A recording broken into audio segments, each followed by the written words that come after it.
My son didn't want me at his wedding. Then 7 days later, he asked me to pay $15,000 for his honeymoon. His fiancée looked at my scarred hands and said I didn't belong in their wedding photos. I waited for my son to speak, but he never did. I left without an argument, sent them exactly $1 with the message, "Congratulations," and changed every lock on my house. 7 days later, my phone buzzed with a text asking me to pay $15,000 for their honeymoon. They had no idea that message would change everything. This story begins quietly, but the lessons run deep. Before we begin, leave me a quick comment. Have you ever had to stand your ground against family pressure, yes or no? Your perspective might be exactly what someone else needs to read today. Some details have been adjusted for storytelling and learning. What truly matters is the message, and I hope it stays with you. I sent it.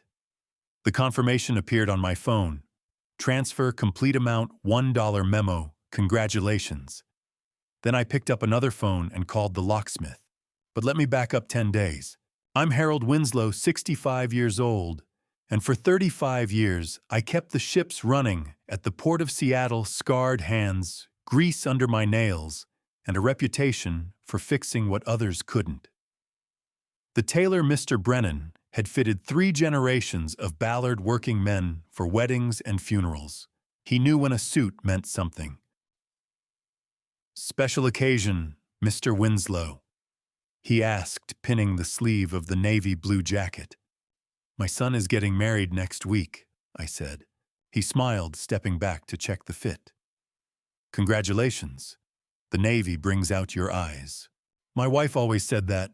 My wife June died 22 years ago. When our son Garrett was just 6, breast cancer took her.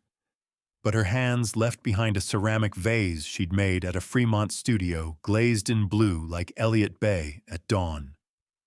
I thought about that vase as Mr. Brennan marked the hem with chalk. June would have loved seeing Garrett get married. She would have worn yellow and cried through the whole ceremony.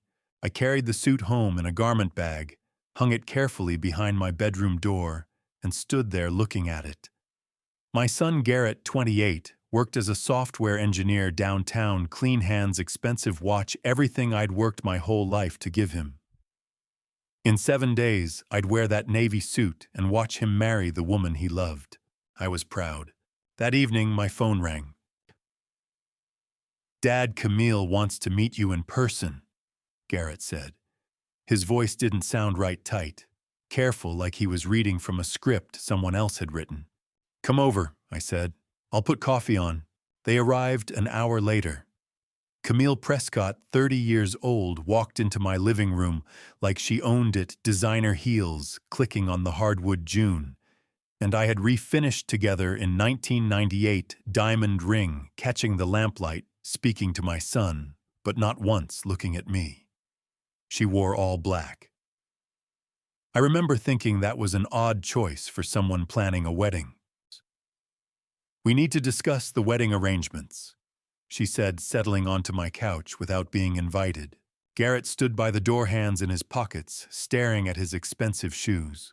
You ever have that moment when you realize someone's about to change your life forever, and not in a good way? That's what her voice sounded like. Cold. Rehearsed. "Of course," I said. "What do you need? I can help with setup, or if you need me to arrive early." "Actually," Camille interrupted, examining her nails. "Let me be direct. The wedding is at the Four Seasons. My father's colleagues will be there, judges, developers, the mayor's chief of staff. It's a high-profile event." She paused. Garrett shifted his weight. "Scarred hands and the smell of grease don't belong in high-society wedding photos," she said.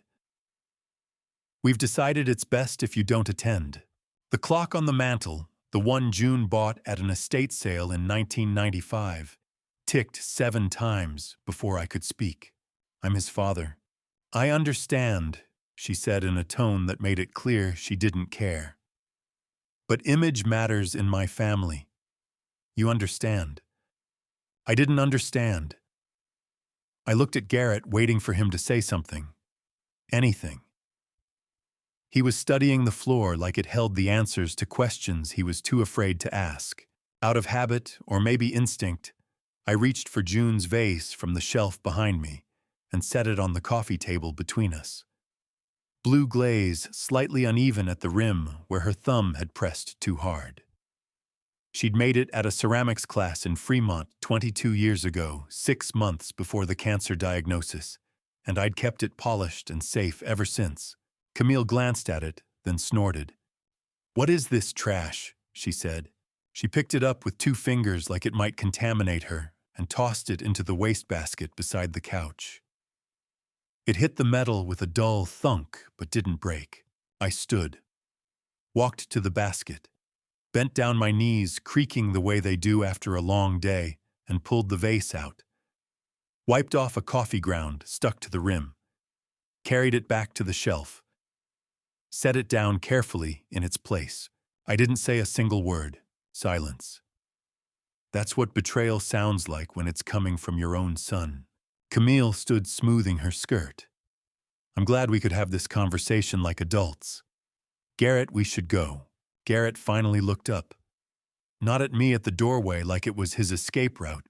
I'll call you later, Dad," he said. Barely audible. They left. The door clicked shut.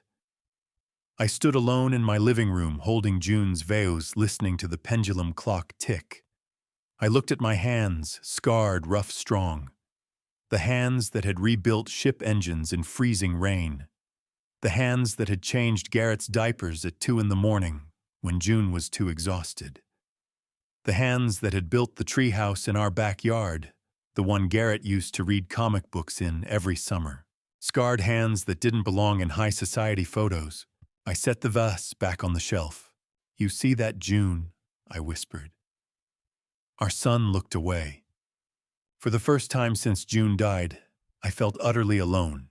7 days later, I received a text message that made everything clear. But that night, standing in the house we'd built together, I made a decision. I opened my laptop, logged into my bank account, found the wedding registry Garrett had sent me 3 months ago when he still wanted me at his wedding.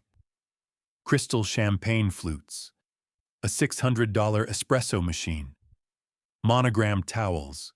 I selected the cheapest item I could find, a set of napkin rings, $20. I changed the amount to $1. I typed in the memo field, "Congratulations." I clicked send. Then, I picked up my phone and called Tom Fuller, the locksmith who'd been changing locks in Ballard since before Garrett was born.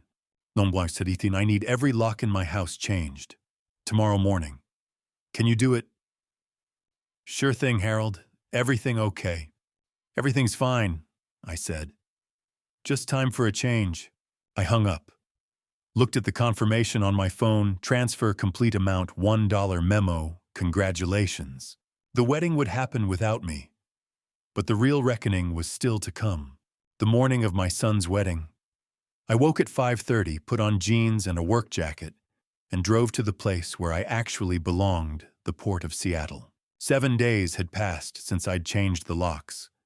7 days since I'd sent that $1 gift.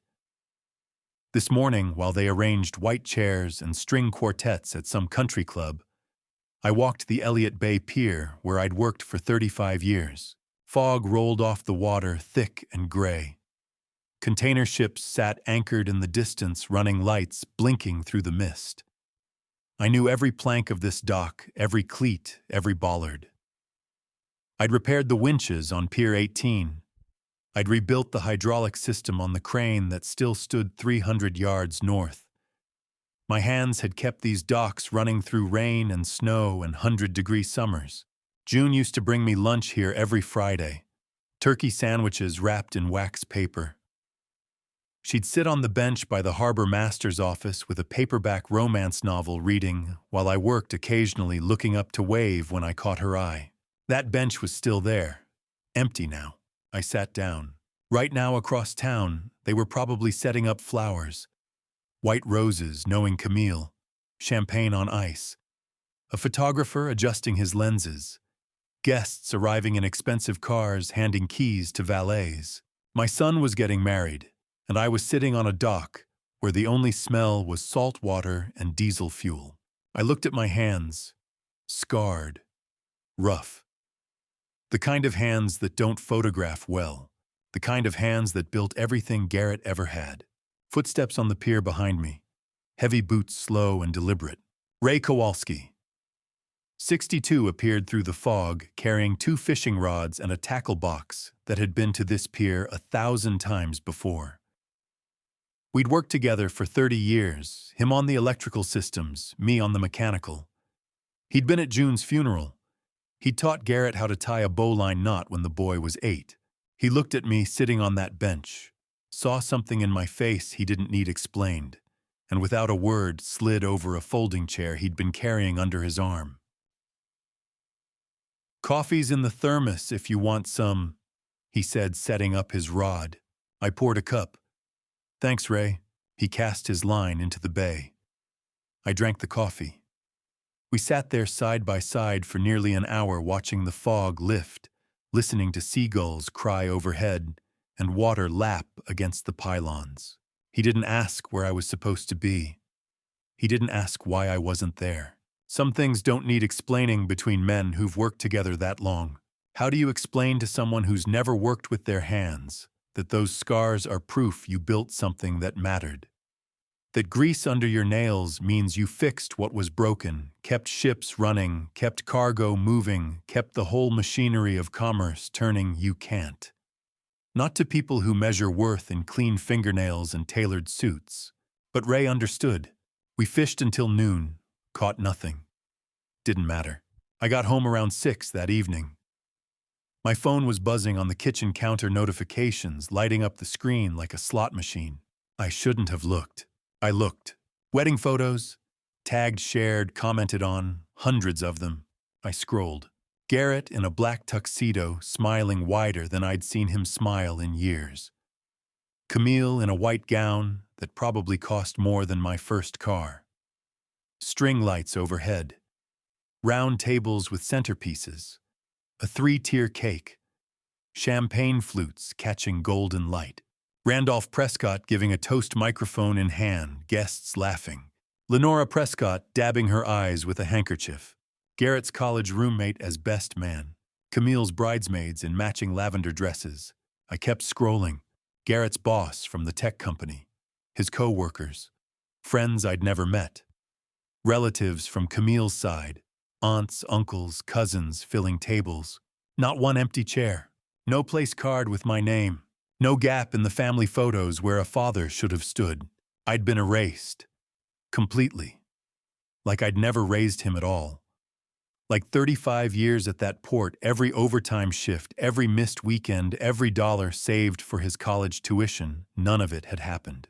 There was Brandon's parents beaming, his boss shaking Randolph's hand, the mayor's chief of staff in the background, but no Harold Winslow. I set the phone down on the kitchen table. "June," I whispered to the empty room. They erased me. I sat there in the darkness. The pendulum clock ticked. Outside, a car drove past. Someone laughed on the sidewalk, and for the first time since June died 22 years ago, I cried. Not loud, not dramatic, just quiet tears running down my face like rain on a window. The kind of crying a man does when he's mourning someone who's still alive. I raised him alone. 35 years at that port, so he could have better than I did. So he wouldn't have to come home with grease under his nails and aching shoulders.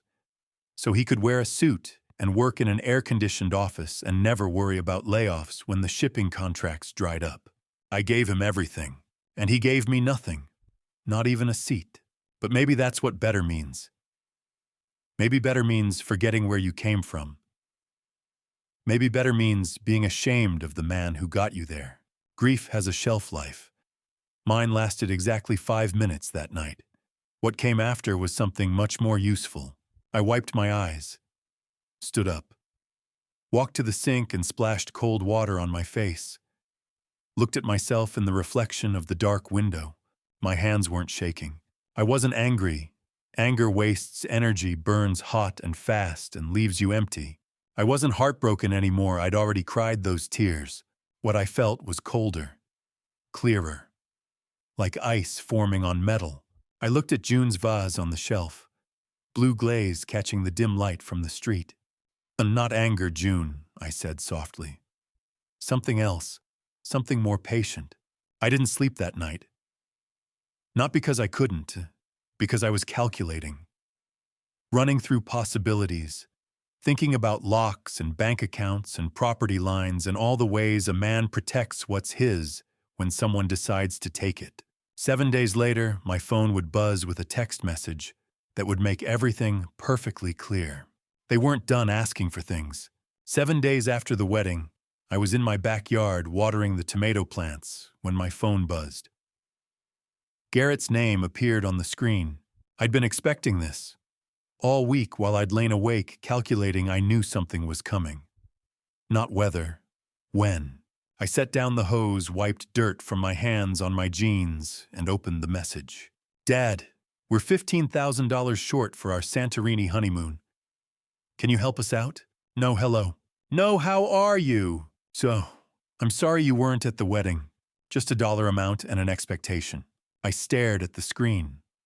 Water from the hose pooled around the tomato plants at my feet, soaking into the soil, June, and I had turned together 20 years ago. $15,000 for a honeymoon. To an island I'd never heard him mention before Camille.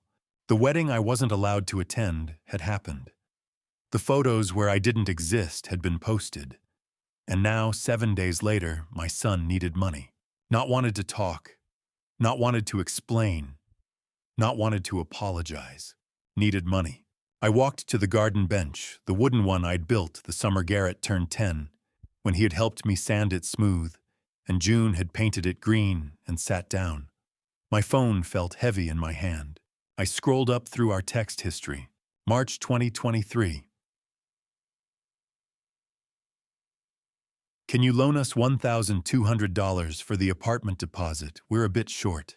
January 2023. Dad, would you co-sign on Camille's car lease? Her credit's not great. November 2022. We need help with first/last/security. $2,400 total. August 2022. Can you watch Camille's dog this weekend? The kennel's too expensive. I kept scrolling. 2 years of messages. Every single one a request. Not one asking how I was doing. Not one asking about my health, my life, whether I was lonely in this house June and I had bought in 1987. You ever scroll through old messages and realize the exact moment someone stopped seeing you as a person and started seeing you as a wallet? I found that moment. October 2022. The first text after Garrett introduced me to Camille. Before that, Dad, want to grab lunch Saturday, Seahawks game. Thinking of you on Mom's birthday. Remember that time we built the treehouse and you almost fell off the ladder? After, would you help us? 28 years I'd raised him.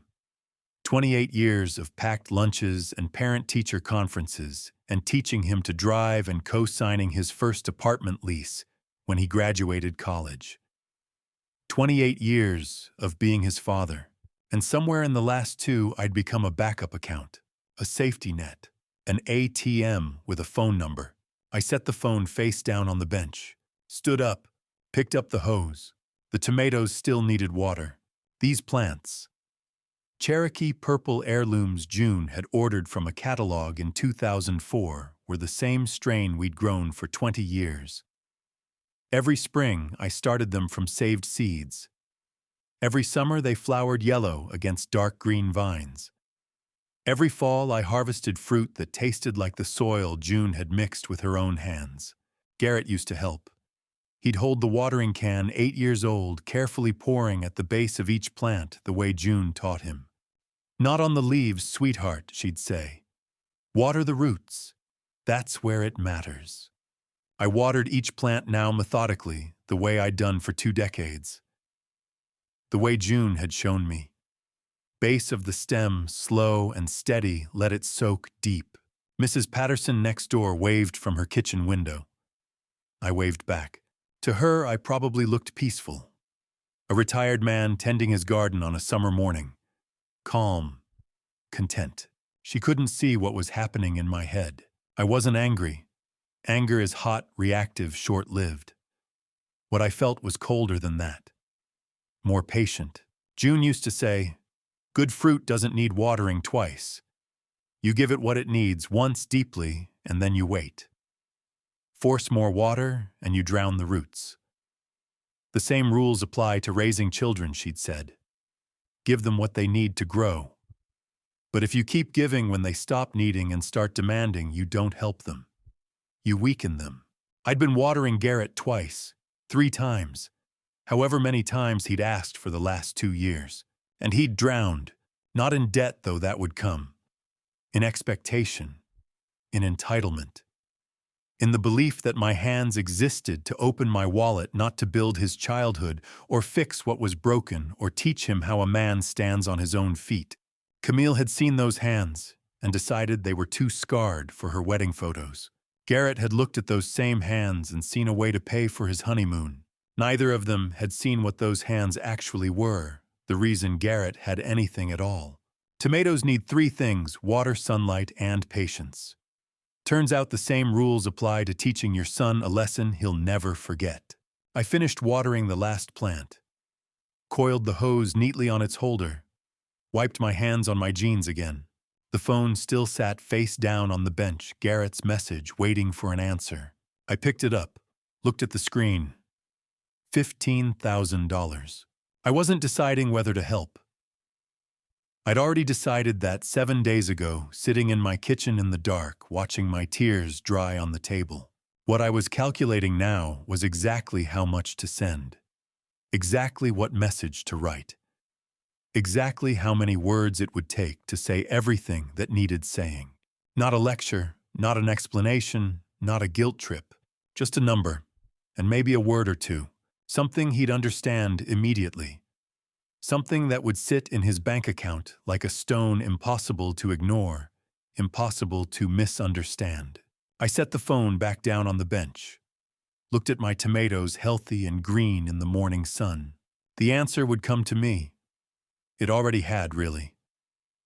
I just needed to let it settle the way soil settles after rain before I put it in writing. The neighbors probably thought I looked peaceful. They couldn't see what I was calculating.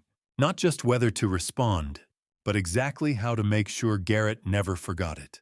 That afternoon, I opened my mobile banking app, typed the amount $1, and in the memo line wrote one word: congratulations. I stared at the screen. Transfer to Garrett Winslow. Amount $1. $15,000 he'd asked for. For Santorini. For a honeymoon celebrating a wedding I wasn't allowed to attend.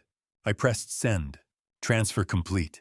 I set the phone down and sat in silence listening to June's pendulum clock tick for 60 seconds. Then I picked up my other phone and called Tom Fuller. "Franklin Locksmith," he answered. "Tom, it's Harold. I need every lock on my house replaced today. Keypad locks, smart locks, every entry point." A pause. Tom had been changing locks in Ballard long enough to understand. "We can be there in an hour." "Oh, perfect." Tom arrived with his toolbox and started on the front door. I watched him remove the old deadbolt, the one I'd installed in 1987 when June and I bought this house. 37 years of hands had worn the brass smooth. My hands. June's hands. Garrett's small fingers learning to turn the key. Tom dropped it in his tool bag without ceremony. The new lock went in clean. Digital keypad. I set the master code to June's birthday, 6 digits only I would know. "Nobody gets in unless you give them the code," Tom said. "Full control." That's exactly the point. 3 hours, 4 new locks, 2 physical backup keys handed to me in an envelope. "You want me to keep the old locks?" Tom asked. "No, take them with you." After he left, I walked through the house testing each keypad. That smell, fresh metal, new electronics, changed locks, smelled like freedom. I took the spare key hidden under the back door flower pot and dropped it in the trash. The house felt like mine for the first time in years. 20 hours later, someone pounded on my front door. I was making coffee. Through my security camera app, I watched Camille drag Garrett up the porch steps by his arm. She punched numbers into the keypad. Red light. Access denied. She tried again, still red. Then she pulled out Garrett's old key and tried to jam it into a cylinder that no longer existed. The pounding intensified. "Dad," Camille screamed. "What the hell? My key doesn't work." I walked to the front door but stayed behind it. "I know," I said through the wood. "You can't do that. I already did. That's illegal. It's my house. I'm the sole owner. I can change my locks whenever I want." "Dad, please." Garrett's voice came weak. "We just need to talk. We've had plenty of chances to talk. 7 days ago would have been good. When you texted asking for money without once asking how I was doing. Or a week before that at your wedding where I wasn't invited." Silence. "We need to get Garrett's things," Camille said, voice shifting. "His childhood belongings. You're withholding his property." Josie, "I'm not withholding anything. You're welcome to call and arrange a time. But you don't get to show up unannounced and demand entry into my house." This is ridiculous. A Seattle police cruiser pulled into my driveway. Camille had her phone out. She'd called 911. Officer Tessa Blackburn, 38, stepped out with the calm expression of someone who'd seen 100 family arguments and knew exactly how this one would end. I opened my door partway. "Sir, I'm Officer Blackburn. We received a call about a property dispute." "No dispute," I said. "I own this house, sole owner. I changed my locks. These people showed up demanding entry." I handed her my property documents. She examined them. "Does your son have belongings inside?" she asked Garrett. "Just old boxes from childhood. Yearbooks, stuff like that." "Betrayal. The homeowner may arrange a mutually agreed time for you to collect personal items." Tessa said, tone making it clear this was law, not negotiation. "But you have no legal right of forced entry. Being someone's son doesn't grant access without permission." Camille's mouth opened. "But he's family," Tessa turned sharply. "Being someone's daughter-in-law doesn't establish legal right to enter either. The owner has the right to control access to his property. If you continue to harass him, I can issue a formal warning." She did. Pulled out her citation pad and wrote it up right there. Handed it to Camille. "You know what's interesting about being legally right? It doesn't require you to raise your voice even once." Before Tessa got back in her cruiser, she leaned close to me. "My dad changed his locks when I was 24, she said quietly. "I hated him for 2 years. Then I realized it was the best thing he ever did. For both of us." She nodded once and left. Camille and Garrett walked back to their car. Garrett got in the passenger seat staring at his lap. But Camille stopped, turned, looked back at me standing in my doorway. It wasn't anger in her eyes. Anger I could have handled. Anger burns out. Anger makes people sloppy. This was different. Colder. The look of someone who'd just lost round 1 and was already calculating round 2. She smiled. Small. Controlled. Then she got in the car and drove away. That's when I knew this wasn't over. She was about to change tactics entirely. 3 days after the police left, my phone exploded with notifications. Someone had tagged me in a video captioned, "Father abandons son on wedding day." I opened it. 47 seconds. Edited security camera footage from my front porch. Me refusing to open the door. Garrett's dejected face through the glass.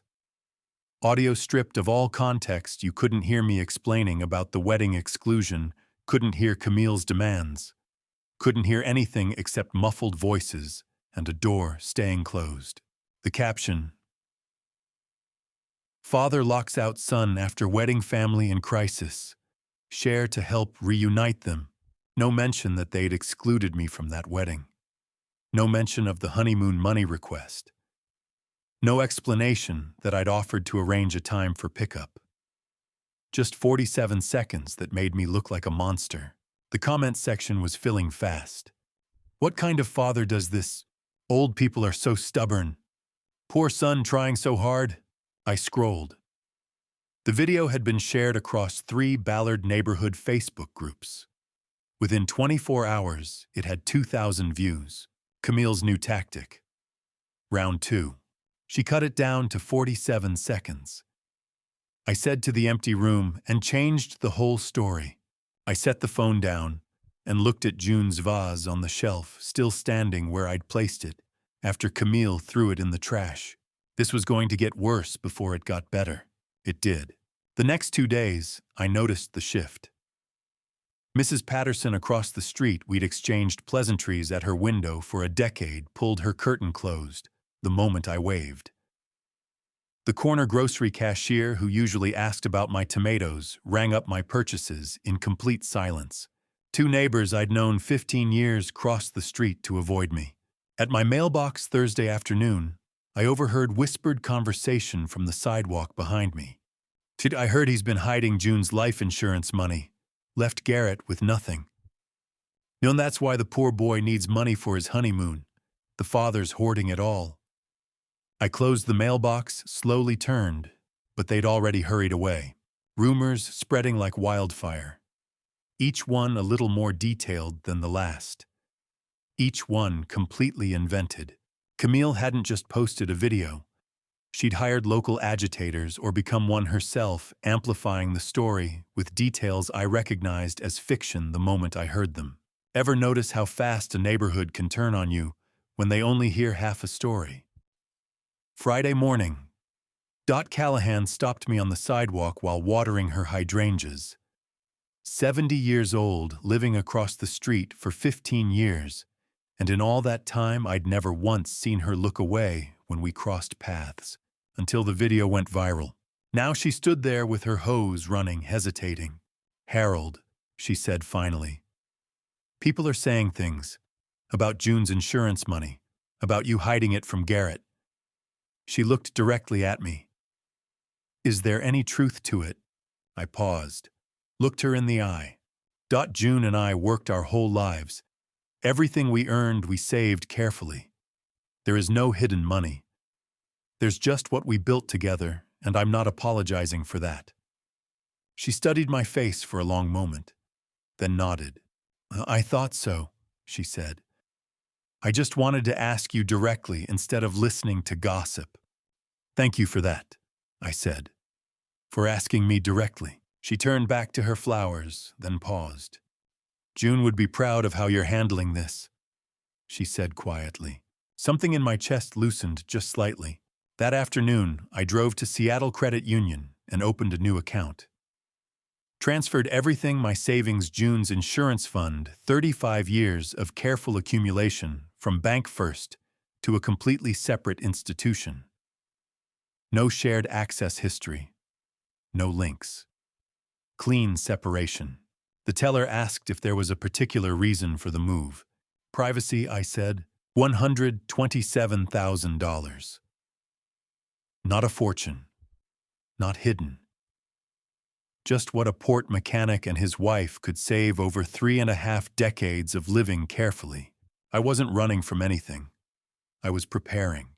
If Camille was trying financial manipulation through social pressure, I was making sure there was nothing she could access, claim, or freeze. The old account would handle house payments and utilities.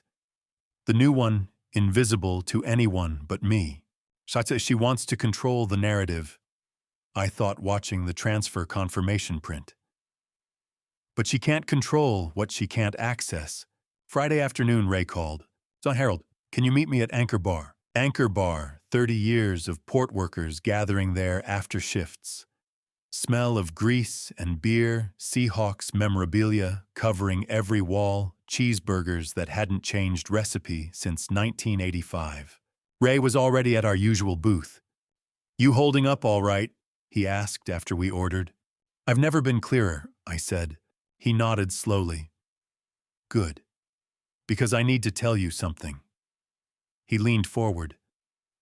Yesterday I was down at the port. They're doing that expansion project, adding new structural supports for the larger container ships. Prescott Construction won the contract. I went still. I noticed their steel delivery. Ray continued. Harold, that steel isn't up to spec. Carbon content way below maritime grade. I've been inspecting ship hulls for 30 years. I can spot bad steel the moment I see it. This stuff may be 18% low on carbon density. Won't hold up to saltwater corrosion. Certainly won't hold the weight it's rated for. My fork stopped halfway to my mouth. Isn't your daughter-in-law a Prescott? Ray asked casually. I set the fork down. She is. Ray looked at me for a long moment. Then I'll keep a closer eye on things. Might want to document what I'm seeing. Thanks, Ray. That moment when Ray said Prescott Steel, that's when I realized this was never about wedding photos. It was never about scarred hands or grease smell or high society. Those were excuses. Camille needed me gone because I'd spent 35 years at that port. I knew maritime steel specifications. I knew structural codes. I knew exactly what passed inspection and what didn't. If I'd been at that wedding, talking to the other guests, Randolph's colleagues, the developers, the mayor's chief of staff, eventually someone would have mentioned the port expansion. Eventually, someone would have asked my professional opinion, and I would have told them the truth. I drove home through Seattle sunset pieces, finally connecting. Camille's desperation for money, her fury at the locks, her smear campaign. And now Prescott Construction, using substandard steel on a multi-million-dollar municipal project. My house wasn't just a house. It was something else entirely. I just needed to figure out exactly what. That weekend, I did something I hadn't done in months. I opened the door to Garrett's old bedroom. I'd been thinking about Ray's steel revelation, about why my house mattered, about what Camille was really after. The answers weren't in the port records or property documents. They were in understanding who my son had become and when. The room looked exactly as Garrett had left it 4 years ago when he moved out at 24. Dust covered the bookshelf, Hardy Boys novels he'd read by flashlight under the covers, calculus textbooks from community college, a faded Seahawks poster curling at the corners. In the corner sat the mechanical toolbox I'd given him for his 10th birthday. Red metal slightly rusted at the hinges. I'd spent weeks teaching him how to use every tool inside the socket, wrenches, the Allen keys, the torque driver. It was still there, unopened, untouched. When Garrett moved out, he'd taken his laptop, his clothes, his diploma off the wall. Left everything that connected to working with hands. Everything that connected to my world. Everything that connected to the workshop where June used to sit and watch us work together on Saturday mornings. Even at 24, he was already choosing a different path. I picked up the toolbox. Dust came off on my fingers. I set it back down carefully. When did you stop being my son? I said to the empty room. Under the bed, I found a shoebox. June's handwriting on top, Garrett childhood photos. I sat on the edge of the bed and opened it. School pictures, birthday parties, Christmas mornings. I flipped through slowly, each one a small knife. Then I stopped. 8-year-old Garrett standing in my workshop, wearing my oversized hard hat, grinning so wide his missing front tooth showed. He was holding a wrench, almost as big as he was, grease on his cheek, pride in his eyes. I could almost hear his laugh. The way he used to say, "Dad, watch this," before attempting to tighten a bolt he could barely reach. I flipped the photo over. June's handwriting in blue ink. Father and son built with the same hands. April 2004. 20 minutes. I sat there 20 minutes holding a photograph of a little boy who doesn't exist anymore. Where did that boy go, June? I whispered. Where did I lose him? The photo didn't answer. It just stared back at me, a moment frozen in time when my son wanted to be exactly like me, when scarred hands weren't something to hide, but something to aspire to. Built with the same hands, I read again. When did those hands stop wanting to build with mine? I placed the photo in my shirt pocket and left the room, closing the door behind me. Monday evening, my phone rang. Garrett's name on the screen.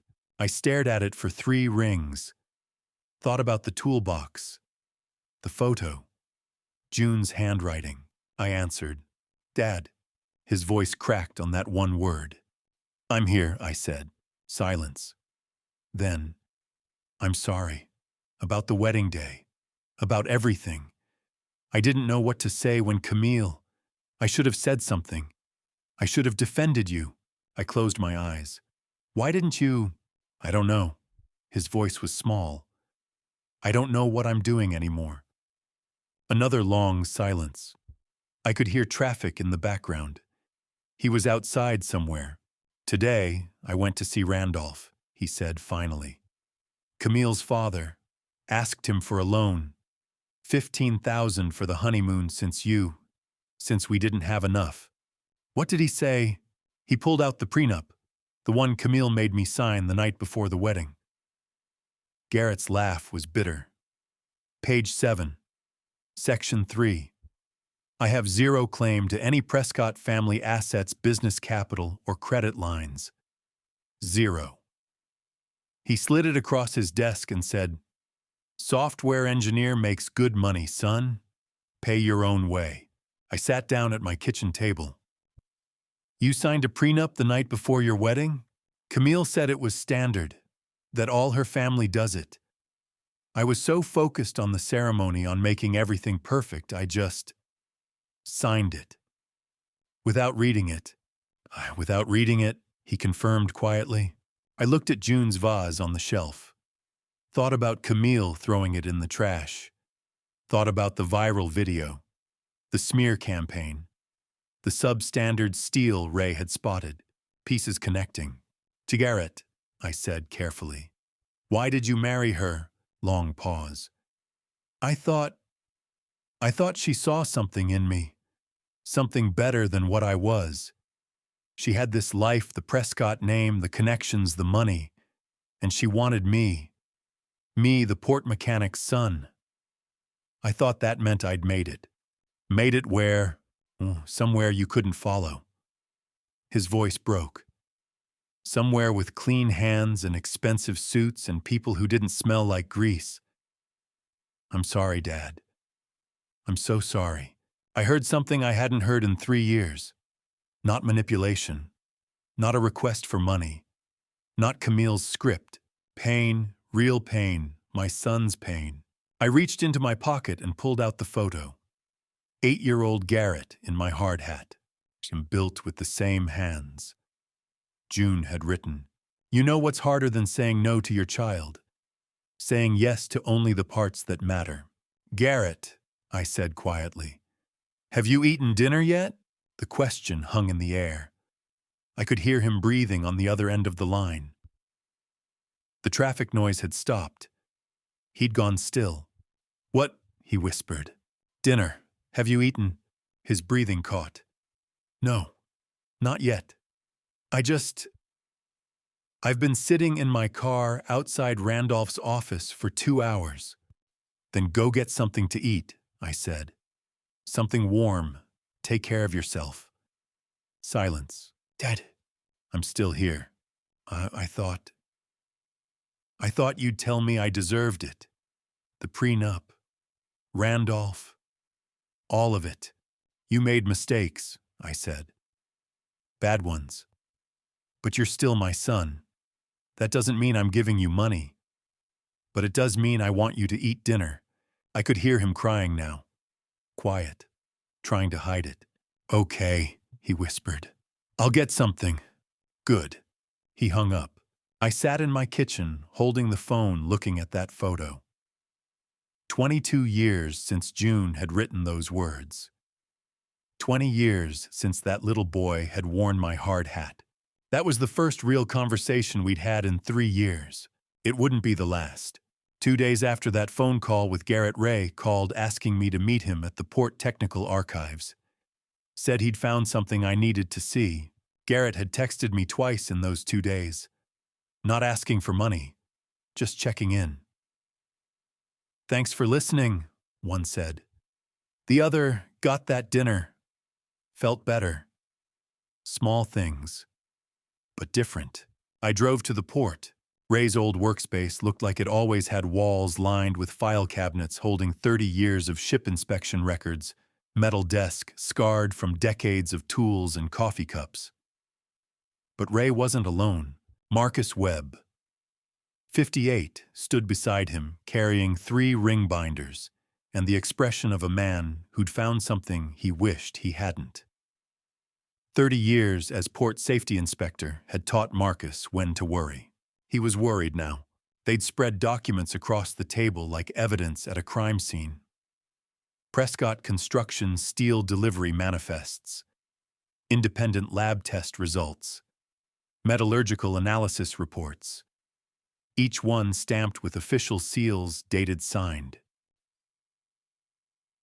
"Look at these numbers," Harold Ray said, pointing to a highlighted section. "Carbon density 18% below structural maritime grade specification." I leaned closer. The numbers were clear, undeniable. Marcus tapped another document. "It'll pass city inspection barely. The surface quality looks acceptable. But under operational stress, we're talking micro-fractures within 5 years. Maybe less if we get a bad winter storm." "You're certain about these numbers?" I asked. Ray looked at me steadily. 30 years inspecting ship hulls. "I'm certain." I picked up the next report. Port expansion project specifications called for Grade A structural maritime steel rated for saltwater exposure dynamic loading seismic activity.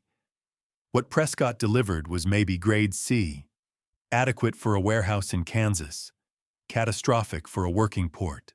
"This steel will fail," Ray said quietly. "Maybe not year 1, maybe not year 5, but it will fail. And when it does, we're talking about collapse under load. Container ships, cargo, workers." Marcus reached into a canvas bag and pulled out a steel sample. 6 inches long cross-section from an actual Prescott delivery. "I hear how," he said, handing it to me. "Feel it yourself." I took the sample. Weighed it in my palm. The density was wrong immediately, too light by maybe 10%. I ran my thumb across the grain structure, held it up to the fluorescent light, examining the crystalline pattern. 35 years working port machinery teaches you something. Quality has a weight you can feel in your hands. Same way lies have a weight you can hear in someone's voice. This steel was lying. The surface looked right. Proper mill finish, correct stamping. But the internal structure was compromised. Wrong alloy mix, insufficient carbon content, inadequate heat treatment. "This isn't structural grade," I said quietly. "This is barely marine hardware quality." "Exactly," Marcus said. "Someone downgraded the order to save money. A lot of money. Charged the city for Grade A, delivered Grade C, pocketed the difference." I set the steel down carefully. "She knew," I said. "Camille knew." If I'd been at that wedding making small talk with her father's colleagues about the port expansion project, I'd have spotted this in 5 minutes. One conversation about specifications, and I'd have known something was wrong. Ray nodded slowly. "That's what we figured." Marcus opened his laptop. "There's more. 3 days ago I received this." He turned the screen toward me. Email with subject line, "Conscience." I read it. Anonymous sender, former Prescott construction engineer. The message was short and devastating. "I can't be part of this anymore. Prescott Construction has been systematically ordering subgrade steel, billing the city for structural grade and pocketing the difference. I've attached internal procurement logs, invoice comparisons, and material specification substitutions. Someone needs to know before someone gets hurt." The attachments were there. Dozens of documents. Internal company records. Proof. "This is federal wire fraud," Marcus said. "Falsified technical reports transmitted via interstate commerce to municipal contracts. That's federal jurisdiction." I looked up at him. "How long have you had this?" 72 hours. "I've been waiting for you." "Waiting for me, why?" Ray and Marcus exchanged glances. "Because it's your family," Ray said. "And because if anyone's going to decide what happens next, it should be you." I looked back at the screen, at the steel sample, at 30 years of careful documentation spread across this table. Someone inside Prescott Construction had a conscience. Someone couldn't live with the fraud anymore. That evening, I was in my backyard checking the tomato plants when Ray called. "Harold got an update. Heard through the Port Workers Network Prescott family canceled that Santorini Honeymoon reservation." I stopped watering. Canceled. Garrett's quarterly performance bonus at his software company got withheld. Some policy about probationary employees. They ran out of liquid cash 3 weeks into the marriage. I looked at the tomato plants. The same ones June had helped me start from seeds 20 years ago. Cherokee purple heirlooms.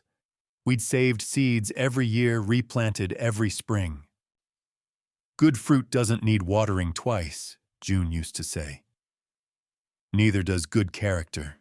I felt no joy in Garrett's misfortune, no bitterness, just a strange calm.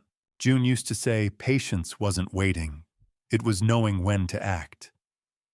I was beginning to understand what she meant.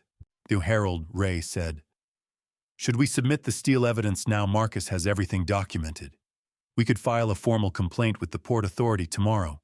Get investigators involved." I watched the sunset painting Elliott Bay orange and gold. "No," I said. "Hold everything. Not time yet. Whatcha?" Ray sounded confused. "Harold, we've got them. Federal crime documented proof, whistleblower testimony. I know what we have," I said calmly. "But it's not time. What are you waiting for?" I looked at June's vase through the kitchen window. Thought about Camille's viral video, her smear campaign, the changed locks, the police visit. Every move she'd made getting more desperate. "I'm waiting for them to dig their own hole deeper," I said. Silence on the line. "How much deeper?" Ray asked finally. "Deep enough that they can't climb out." Ray laughed a short, sharp sound. "You're scary when you're patient, you know that." "June taught me that too," I said. I hung up and went back to watering my tomatoes. Camille was about to hand me a bigger shovel. I just needed to wait for her to pick it up. 2 days later, a thick manila envelope appeared in my mailbox. Seattle Department of Planning and Development. Official seal, registered mail signature required. The mail carrier watched me sign for it. I carried it inside and opened it at my kitchen table. Notice of property inclusion in Port Expansion Acquisition Zone. I read it twice. Legal description of my property. Survey map showing my lot boundaries, highlighted in red. Technical language about maritime infrastructure development and eminent domain proceedings. Then I saw the numbers. Estimated valuation range $2,300,000 to $3,100,000. Preliminary appraisal $2,800,000. $2.8 million. My house, the one I'd bought for $87,000 in 1989, was worth $2.8 million. I sat back in my chair, staring at the number. The city was acquiring properties for expanded maritime infrastructure. My house sat directly in the acquisition zone. They were offering fair market value for voluntary sale or would proceed with condemnation proceedings if necessary. Expected timeline negotiations beginning fall 2024. I flipped to the last page. Primary contracted developer for the port expansion project, Prescott Real Estate and Construction, LLC. Everything stopped. I read that line 3 times. Prescott Real Estate and Construction. Randolph's company. Camille's family business. The same company delivering substandard steel that Ray and Marcus had documented. I sat motionless at my kitchen table, the notice spread in front of me like a roadmap I should have seen months ago. Camille had known about this before the wedding. The exclusion wasn't about wedding photos. It had never been about scarred hands or the smell of grease or high society optics. It was about this house, this property, $2.8 million sitting in a port expansion zone where her family held the primary development contract. If I'd attended that wedding, I would have made small talk. Would have mentioned I lived in Ballard near the port. Someone would have mentioned the expansion project. I would have asked questions. Would have realized my property was in the acquisition zone. Would have understood that Camille's family stood to profit directly from acquiring it. I would have protected myself. She needed me isolated, uninformed, excluded from family conversations and planning, humiliated enough that I'd avoid asking questions or seeking advice. Then, once I was alone and vulnerable, they could swoop in with a generous offer to buy the house for a fraction of its value. Maybe $500,000, maybe less. Whatever they thought a desperate, isolated old man might accept. The wedding photos were just the excuse. The real target was always this, the land under my feet. Ever have that moment when you realize someone's entire strategy, every insult, every manipulation, every lie suddenly makes perfect sense? I picked up my phone and called Daniel Walsh. He answered before the second ring. Daniel, 58, had handled my mortgage refinance, June's will, and every property document for 20 years. He knew what it meant when I called on a weekday afternoon. "Harold, what's wrong?" "Ma, Daniel, I need to set up a living trust. Today, if possible. I want to put this house into a trust." A living trust. Harold, that's why the urgency. I just received a zoning notice. City's acquiring properties for port expansion. Preliminary appraisal came in at $2.8 million. Silence on the line. "Who's the primary developer?" he asked carefully. "Prescott Real Estate and Construction." Another silence. Longer this time. "Ah," Daniel said. "I see. Your daughter-in-law's family. They want your property." "They do, but they're going to be disappointed." "What do you want to do with the trust?" Beneficiary should be Port Shipbuilders Vocational Fund. In June's memory. Educational fund for kids who want to learn skilled trades. I heard Daniel typing. "Once a living trust is recorded at the King County Recorder's Office, it becomes public record," he said. "After that, anyone trying to claim your property would have to fight a registered nonprofit educational trust in court. Very difficult, very expensive, very public. How fast can you do it?" "I'll have papers drawn up by tomorrow. You sign, I file, we record it with the county. 1 week, maybe less. After it's recorded, Harold, that house isn't yours anymore, it belongs to the trust. You have lifetime residency rights, but ownership transfers to the educational fund." "Perfect," I said. "You're sure about this?" "Never been more sure of anything. I'll call you tomorrow morning." I hung up the phone, looked at June's ceramic vase on the shelf. The one Camille had thrown into the trash that first night. The one I'd pulled out, wiped clean, and placed back where it belonged. "You see that, June?" I said to the empty kitchen. "They want the house. The one we bought together. The one we raised Garrett in. They want to take it and profit from it, and probably tear it down to build something else." The vase sat there, blue glaze catching the afternoon light. But they arrived too late," I said quietly. 1 week. In 1 week, this house belongs to a trust in your name. For kids who want to learn how to work with their hands. Kids like Garrett used to be. And there wasn't a damn thing Camille could do about it. While Daniel Walsh prepared the trust paperwork, I spent an afternoon in my basement doing something that would look strange to anyone watching, emptying my safe of everything valuable and replacing it with memories. The safe sat in the corner where I'd installed it in 1991. Heavy steel combination lock, fireproof. Inside, property deeds, June's will, insurance policies, birth certificates. Everything with legal weight. I removed it all, sealed it in a manila envelope for Daniel to store in his law office vault. Then I called Ray. "Those steel reports locked down at the port archives?" I asked. "Safe with Marcus," he said. "Nobody's touching those without going through both of us." "My good." I hung up and turned back to the safe. Now came the interesting part. I walked upstairs to Garrett's old room, pulled the shoebox from under his bed, the one June had labeled in her handwriting, dug through until I found what I needed. A wooden box. Small cedar with brass hinges. Inside, every tuition receipt from Garrett's education. First grade through college graduation. Each one signed and dated by me. Each one paid in full. September 2002, third grade, $2,400. Such at January 2010, high school spring semester, $3,800.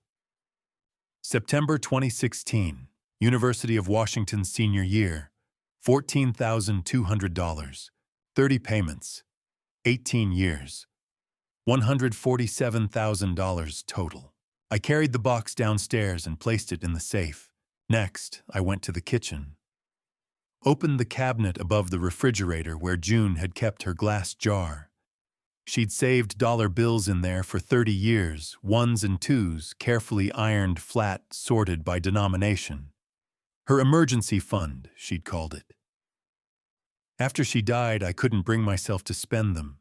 I took the stack, maybe $200 total, and laid it carefully in the safe next to the wooden box. Finally, I went back to Garrett's room one more time. Found the photo I'd been holding that night he called. 8-year-old Garrett wearing my oversized hard hat, holding a wrench, grinning at the camera in my workshop. I placed it in the safe. Then I stood back and looked at what I'd created. No property deeds, no legal documents, no insurance policies, just 35 years of parental sacrifice laid bare in paper and memory. I left the safe door slightly ajar. Unlocked. "Let's see what they think this is worth," I said to the empty basement. 5 nights later, my phone rang at 11 p.m. "Garrett," I answered. Chaos immediately filled my ear. Camille screaming in the background about credit card statements, mounting debt, the canceled honeymoon. Her voice was shrill, getting louder. Dad." Garrett's whisper was barely audible. "I'm sorry. About the wedding day. About everything. I didn't know what to say when Camille said those things. I should have defended you." I sat down at my kitchen table. "You don't need to say anything," I said quietly. Silence. Then, "Are you okay?" "Better than you think." More silence. Camille's voice faded. She'd moved to another room, still yelling. "Dad," Garrett said. "Mom's vase. The blue one she made. Did Camille actually throw it away that night?" I looked across the kitchen at the shelf. June's ceramic vase sat there, blue glaze catching the overhead light. "No," I said. "It's right here, on the shelf where it belongs." I heard Garrett's breath catch. "Good," he whispered. That's good." 30 seconds of silence on a phone line between a father and son who'd forgotten how to talk. That's what healing sounds like at the beginning. "I should go," Garrett said finally. "All right. Good night, Dad." "Good night, son." He hung up. I sat in my kitchen for a long time after that, looking at June's vase. The following Friday afternoon, I met Daniel at his law office. 40th floor, downtown Seattle. Floor-to-ceiling windows overlooking Puget Sound. Container ships moving slowly across the water like the ones I used to repair. Daniel spread documents across the conference table. "June Winslow Memorial Maritime Trust," he said, pointing to the header. "Established this date. Sole asset residential property located at your Ballard address. Beneficiary Seattle Port Shipbuilders Vocational Fund for training working-class youth in maritime trades." I read the words carefully. "Once you sign this, and I record it at the King County Recorder's Office, it becomes public record. Daniel said. Electronic filing. Anyone searching property ownership will see it. Anyone trying to claim your property has to fight a registered non-profit educational trust in court. Good luck to them. I picked up the pen. Thought about 8-year-old Garrett in that hard hat. Thought about June's saved dollar bills.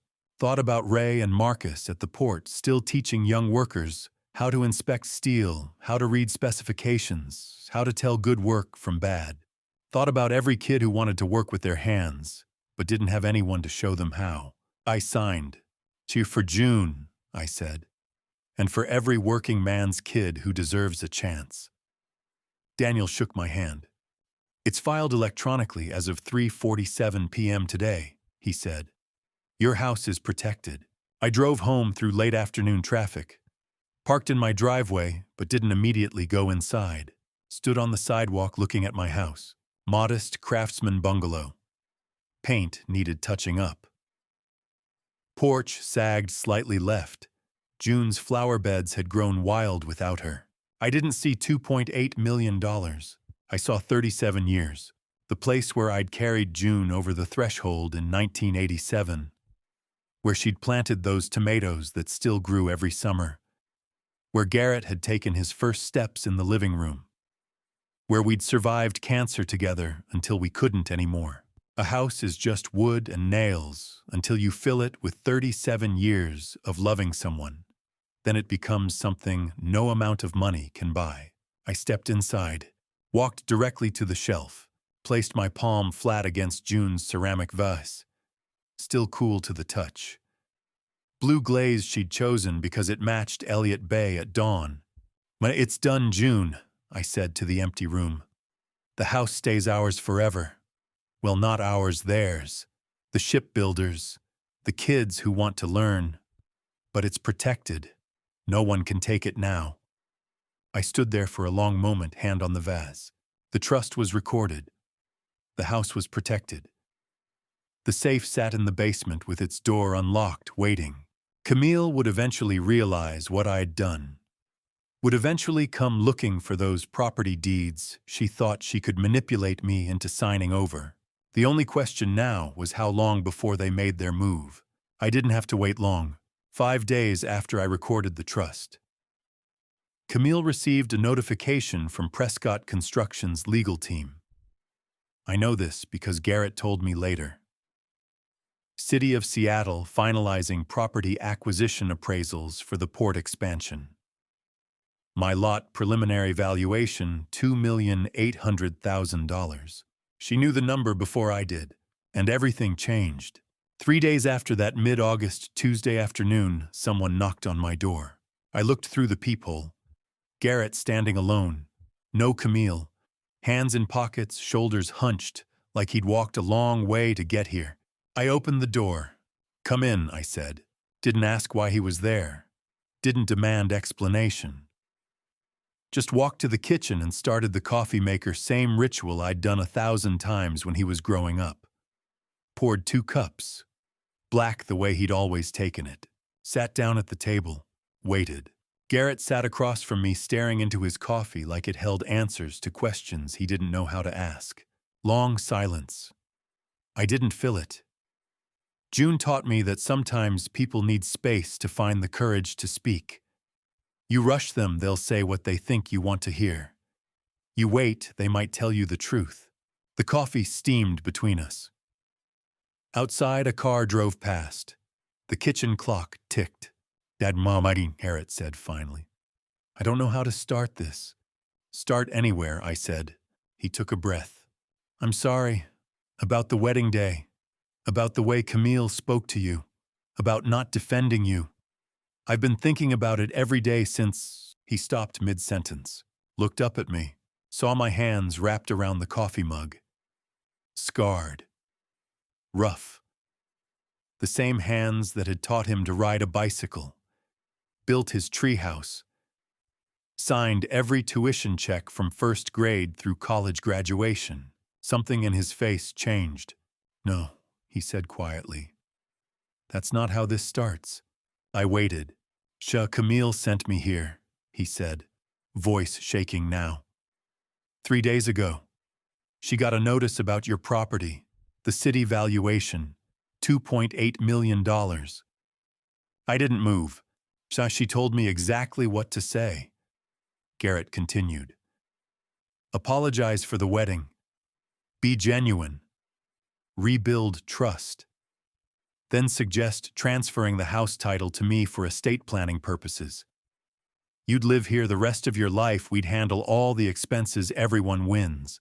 He laughed bitter sharp. Except we wouldn't handle the expenses.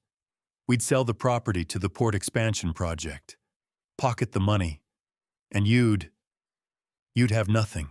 Ever watch someone you love get handed a script to betray you and wonder if they'll actually read the lines? She coached me, Garrett said. For 3 days. Told me exactly what facial expressions to use, what tone of voice would sound most sincere, how to make you believe I'd changed. He looked down at his coffee again. I practiced in the mirror, he whispered, like an actor preparing for a role. Dad, I'm sorry. I've been thinking about our relationship. I said it 20 times until it sounded real. The clock ticked. The coffee grew cooler. When I asked if she really wanted me to manipulate you like that, she said, call it whatever you want. We're drowning in debt and he's sitting on millions. Use the relationship. He finally looked up, met my eyes. Use the relationship, he repeated, like you were a tool. Like 35 years of you raising me alone was just leverage. I set my coffee down carefully. What are you doing right now? I asked quietly. Telling you the truth, he said. Then I'm listening. Garrett's hands were shaking. He gripped the coffee mug like it was the only solid thing in the world. The wedding exclusion, he said. It wasn't about the photos. Was it? No. It was about the property, about keeping you isolated so you wouldn't find out about the port expansion until it was too late. Yes. The viral video, the smear campaign, the rumors about Mom's insurance money, all of it. Strategic, I said. Designed to isolate me from the community so I'd be desperate enough to accept a lowball offer for the house. Garrett closed his eyes. I didn't know, he whispered. I swear to God, Dad, I didn't know. I thought she just wanted a certain kind of wedding. Thought she was embarrassed by your work. I didn't understand it was about money, about millions of dollars. I believe you. His eyes snapped open. You do. You're here, I said simply. Telling me this instead of executing her plan. That tells me everything I need to know. Sometimes the bravest thing a person can do is stop mid-sentence and tell the truth instead. Dad, I'm trapped, Garrett said.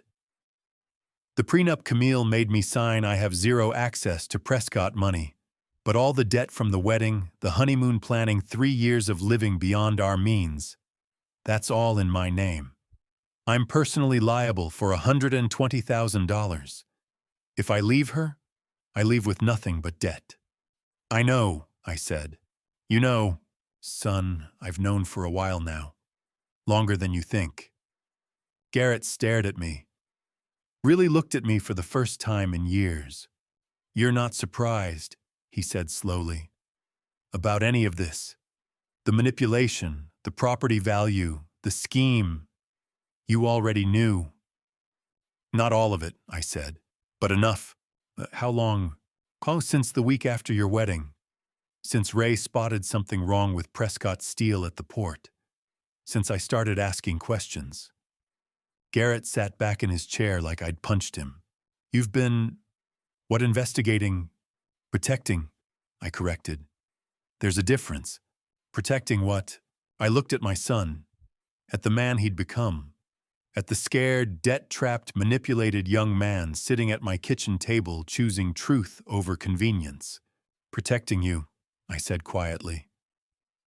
Even when you didn't know you needed it. I stood up. Walked around the table, placed my hand on Garrett's shoulder, first time I'd touched my son in months. All right, I said. Now listen to me. He looked up, waiting. I'm going to tell you everything. The trust, the steel fraud, the safe in the basement.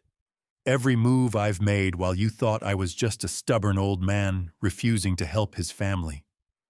Garrett's eyes widened. But first, I said, I need you to understand something. This isn't about the money. It never was. It's about who you are, who you want to be, and whether you're ready to become that person. He nodded slowly. Are you ready? I asked. Yes, he whispered. Then come with me to the veranda. There's a lot you need to know. It was time he understood who he'd been fighting for all along.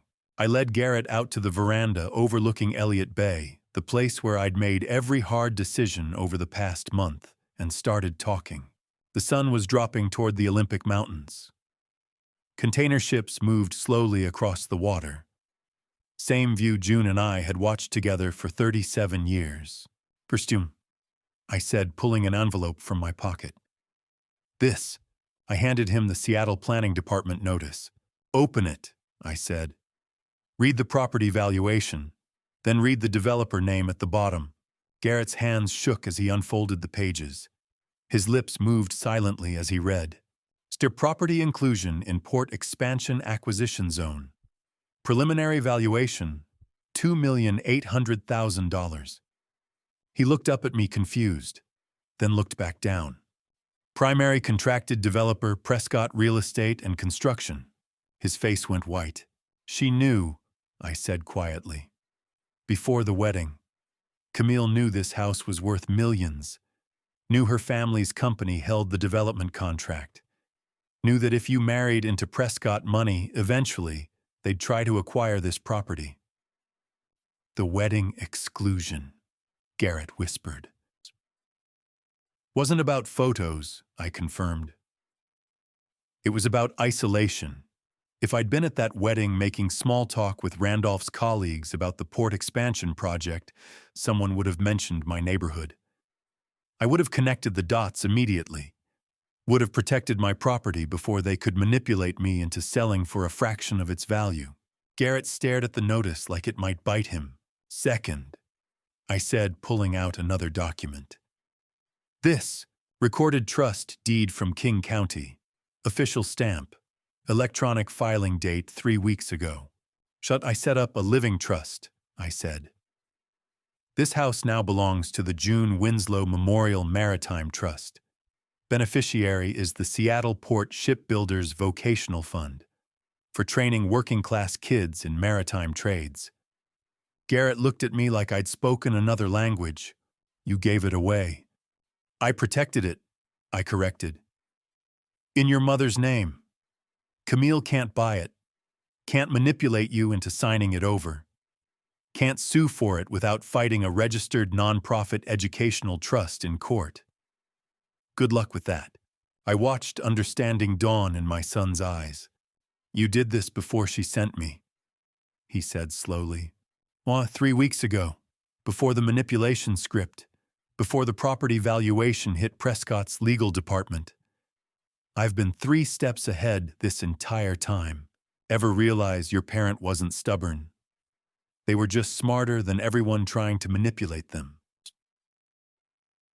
Third, I continued. Prescott Construction is using substandard steel on the port expansion. Ray spotted it. Marcus documented everything. We have whistleblower testimony from a former Prescott engineer, internal procurement logs, invoice comparisons, material specification substitutions, federal wire fraud, falsified technical reports transmitted via interstate commerce. Garrett sat down hard in the veranda chair. And the safe, I said. The one in my basement. I emptied it. Removed all the property deeds, insurance policies, legal documents. Sealed them in Daniel Walsh's law office vault. Then I left the safe door unlocked with only 3 things inside. What 3 things? You'll see in a minute. Garrett looked at me with something between awe and horror. You weren't being stubborn, he said. You were playing chess. I was protecting my son, I said simply, even when he didn't know he needed it. Before I show you what was actually inside that safe, are you still with me? Comment A if you think I should have told Garrett sooner, or B if waiting was right, and tell me in one sentence why. Because this next part isn't just a reveal, it's the reason I kept every receipt for 18 years. Quick note: what follows includes some recreated emotional details for storytelling impact, but the core truth is what matters here. I stood up. Come with me, and I said. I led Garrett downstairs to the basement. The safe stood in the corner door hanging open exactly as I'd left it. I reached inside and pulled out a weathered wooden box. One I'd made in the workshop 30 years ago. Cedar with brass hinges. Carried it back upstairs to the veranda. Harbor lights were beginning to flicker on across Elliott Bay as evening settled in. I set the box on the small table between us. Your mother kept this, I said. I added to it every year. Open it. Garrett's hands trembled as he lifted the lid. Inside, stacks of paper, carefully organized, rubber banded by year. He removed the first bundle, tuition receipts. The top one read, Lincoln Elementary School first grade fall semester. Amount due $185. My signature at the bottom right. Dated September 2002. He flipped to the next. Third grade spring semester. $220. My signature. Then middle school receipts. High school, community college, University of Washington, 4 years of receipts, each one signed by me, each one dated, each one marked, paid in full. Beneath the receipts, June's glass jar of saved bills. Ones and twos she'd ironed flat over 3 decades, smoothed and organized chronologically. At the very bottom, the photo. 8-year-old Garrett in my workshop, wearing my oversized hard hat, grinning at the camera, holding a wrench. June's handwriting on the back. Father and son built with the same hands. Garrett picked up the receipts with trembling hands. Could barely read through the tears. First grade? He whispered, voice breaking. Signed by you. Third grade. Signed by you. Every single one. A stack of receipts spanning 18 years. Turns out that's what unconditional love looks like when you write it down. Why? He asked, looking up at me. Why did you keep these? Because I needed you to know what this family was built on, I said. Not money, not property, not million-dollar houses or port expansion projects. I sat down across from him. Every signature on those receipts represents a choice. To work overtime instead of rest. To save instead of spend. To drive broken trucks so you wouldn't have student debt. To skip vacations so you could go to college. Your mother and I, we built your future with our hands. Garrett was crying openly now, shoulders shaking. I let him cry. Let the truth sink in. Didn't rush to comfort. Just sat with him in the silence. Finally, he looked up through tears. What do you want me to do, Dad? I reached across the table, placed my hand on his shoulder. Nothing, I said. Just be yourself. Not who Camille wants you to be. Not even who I want you to be. Just yourself. The harbor lights reflected on the water. The city hummed below us. But you have to go home, I said quietly. And face her. Garrett nodded slowly. I know. And this time, I said, you won't be the same person who left. The next evening when Garrett returned to the condo, Camille was standing in the doorway waiting. I know this because he called me afterward. Arms crossed, face tight with calculation. He'd barely stepped through before she started. Well, did it work? Did he agree to sign over the house? Garrett set his keys on the counter slowly. I didn't ask him. Silence. Camille stared like she'd misheard. What do you mean you didn't ask? That was the entire point. Garrett turned to face her. I know what the point was. Then why didn't you do it? This is the part that made me proud. Garrett looked his wife in the eyes. Something had changed in him. You wanted me to trick my father into giving up his home, he said. Act out a script. Pretend reconciliation to steal $2.8 million. I won't do it. Camille exploded. And do you have any idea how much debt we're in? The wedding? The honeymoon? The furniture? Everything we owe. Garrett didn't flinch. I know exactly how much, he said calmly. And I know who spent it. First time in 3 years of marriage, Garrett didn't apologize, didn't back down, didn't fold. And Camille realized she was looking at a stranger. She stared at him like she'd never seen him before. What did he say to you? Garrett picked up his duffel bag. He showed me receipts. Every tuition payment from first grade through college. All signed by his hand. Turns out that's what love actually looks like. He walked to the guest bedroom and started packing. Camille stood watching, calculating her next move. But Garrett was done being moved. That same week, I met Ray and Marcus at the Port Technical Archives. They'd compiled everything. Spread it across Ray's old desk like prosecutors preparing for trial. Independent metallurgical lab reports from Seattle materials testing. Prescott steel showing carbon density 18% below specification. Not close. 18%. Deliberate. Whistleblower email from the former Prescott engineer with internal procurement logs showing systematic material substitution. Prescott ordering Grade C industrial steel, billing the city for Grade A, structural pocketing the difference.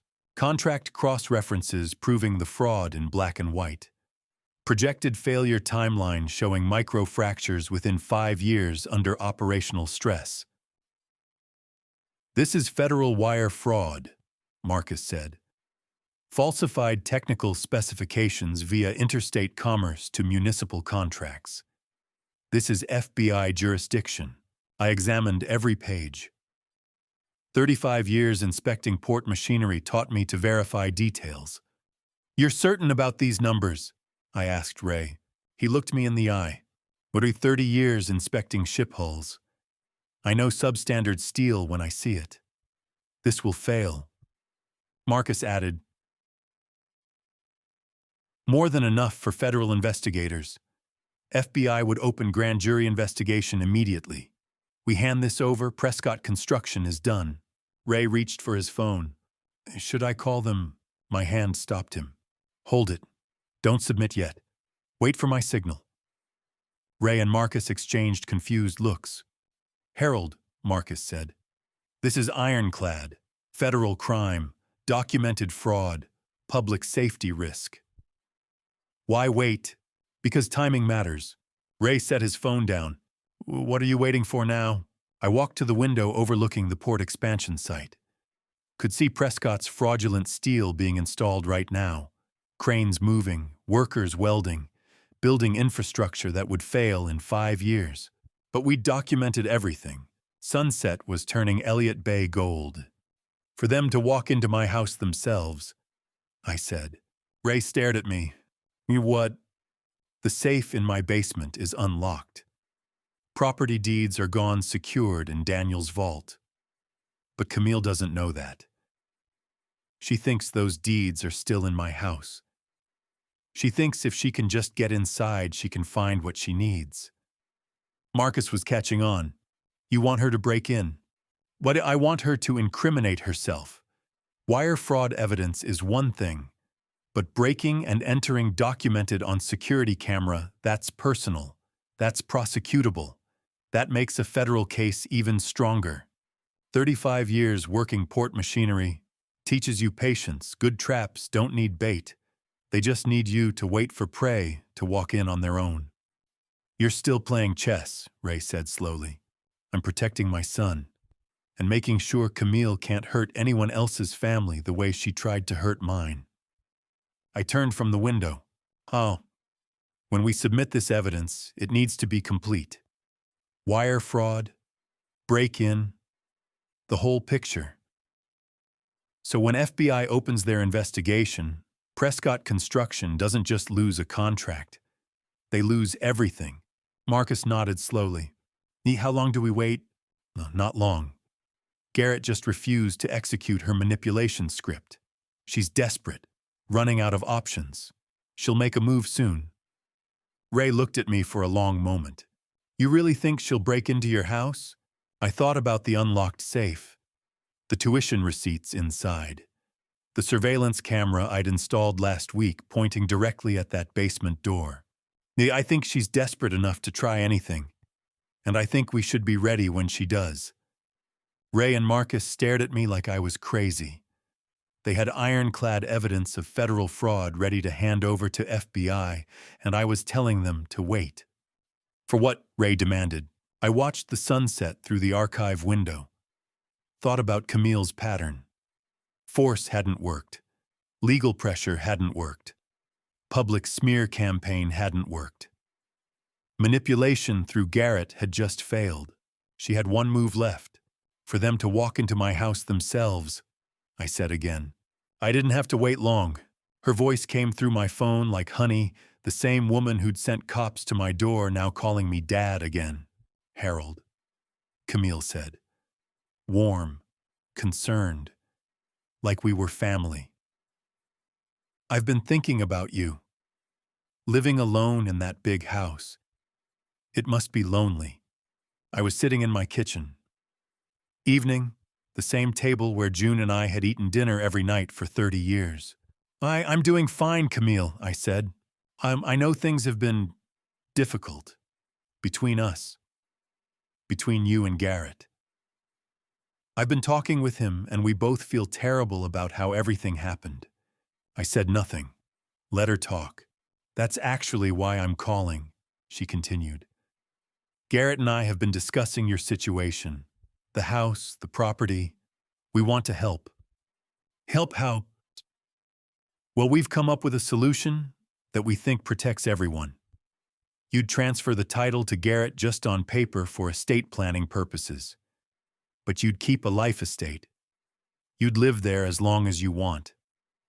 Forever, if that's what you choose. We'd cover all the expenses. Property taxes, maintenance, everything. I stood up, walked to the window, looked out at Elliott Bay, and I said, and we'd give you $500,000, cash, for your retirement. So you're not worrying about money. You could travel, relax, enjoy your golden years. $500,000 for a property worth $2.8 million. And that's real generous, Camille, I said. We just want what's best for family, she said. For Garrett to have roots. For you to have security. For all of us to move forward together. Yet what changed? I asked quietly. Silence on the line, just for a moment. I realized I was pushing too hard, she said finally. Trying to force things. But family matters more than timing. I should have approached this differently from the start. I almost believed her. She was good. Let me think on it, I said. Of course. Take all the time you need. We just want you to know we care. That we're thinking about you. I appreciate that. I hung up. Immediately called Ray. She just took the bait, I said. Hook set. The next morning, I opened the Seattle Times. Business section. Front page. Port inquiry into Prescott Steel dropped preliminary review finds no evidence of contract fraud. I read the article carefully. Port spokesman quoted, "After initial review, we found no substantive concerns regarding material specifications. The anonymous complaint that triggered this inquiry appears to have been unfounded. Prescott Industries stock had dropped 12% during the preliminary inquiry. Now recovering. I picked up my phone. Called Daniel Walsh. They killed the port investigation, I said. Expected, Daniel replied calmly. That's why we went federal separately. Port inquiry was always going to be vulnerable to political pressure. But will this affect Ray's evidence? No. Port inquiry was local administrative review. FBI wire fraud case is completely separate jurisdiction. Federal prosecutors don't care what the port decided. They care about interstate commerce fraud. Camille just closed the wrong door. I smiled. Good, I said. That evening, my phone buzzed with a text from Garrett. Dad, Camille wants to visit tomorrow to talk about the house offer. 10 a.m., okay. I typed back, "Sure, son." After sunset, I walked through my house slowly. Living room where June used to read to Garrett. Her voice soft, patient, bringing stories to life. Garrett curled up next to her on the couch, already half asleep, but fighting to hear the ending. Kitchen, where we'd eaten Sunday dinners. The three of us. June's pot roast. Garrett's homework spread across the table afterward, while June helped him with math problems I couldn't figure out. 37 years of memories in these rooms. I checked the locks systematically. Front door locked. Side entrance locked. Back door I paused, tested the handle, unlocked it deliberately, turned the knob, made sure it opened smoothly. No resistance. No squeaking hinges. Left the kitchen curtain slightly open. Clear sightline to the driveway. Picked up my phone, called Ray. "Everything's ready," I said. "Tomorrow 10 a.m. they'll visit through the front door. Be polite. Be family. But the evidence package stays sealed until I give the signal." "You sure about this?" Ray asked. "Never been more sure of anything." I hung up. Stood in my kitchen for a long moment. Thinking about June. About what she'd say if she were here. She used to have this saying, "Locks keep honest people honest. The dishonest ones will find their way in question is whether you're ready when they do." I was ready. That night I slept soundly for the first time since June died. Not since the wedding exclusion. Since June died 22 years ago. No tossing. No waking at 3 a.m. staring at the ceiling. No replaying conversations or second-guessing decisions. Just deep, peaceful sleep. I dreamed about June. We were young again. 28 years old. Buying this house. Walking through empty rooms, talking about where furniture would go. Which room would be Garrett's nursery? Where we'd put the Christmas tree. She was laughing in that dream. The way she used to laugh. Full and bright and completely unguarded. I woke to sunrise. Made coffee. Sat at the kitchen table. Looked at the back door, still unlocked from last night. Today they'd come to the front. Polite. Family. Discussing the generous offer. And if that didn't work, if I didn't immediately sign over my house for a fraction of its value, they'd come back another way. Through the door I'd left open. Looking for property deeds that weren't there anymore. Finding instead a safe full of memories. Tuition receipts. June's saved dollar bills. Proof of everything I'd sacrificed. All on camera. All documented. All evidence. I took a sip of coffee. Watched the sun rise over Elliott Bay. A man with nothing to lose sleeps like the dead. But I wasn't a man with nothing to lose anymore. I was a man who'd already won. I just had to wait for them to realize it. 3 of them arrived together at 10 a.m. Randolph, in a slate suit.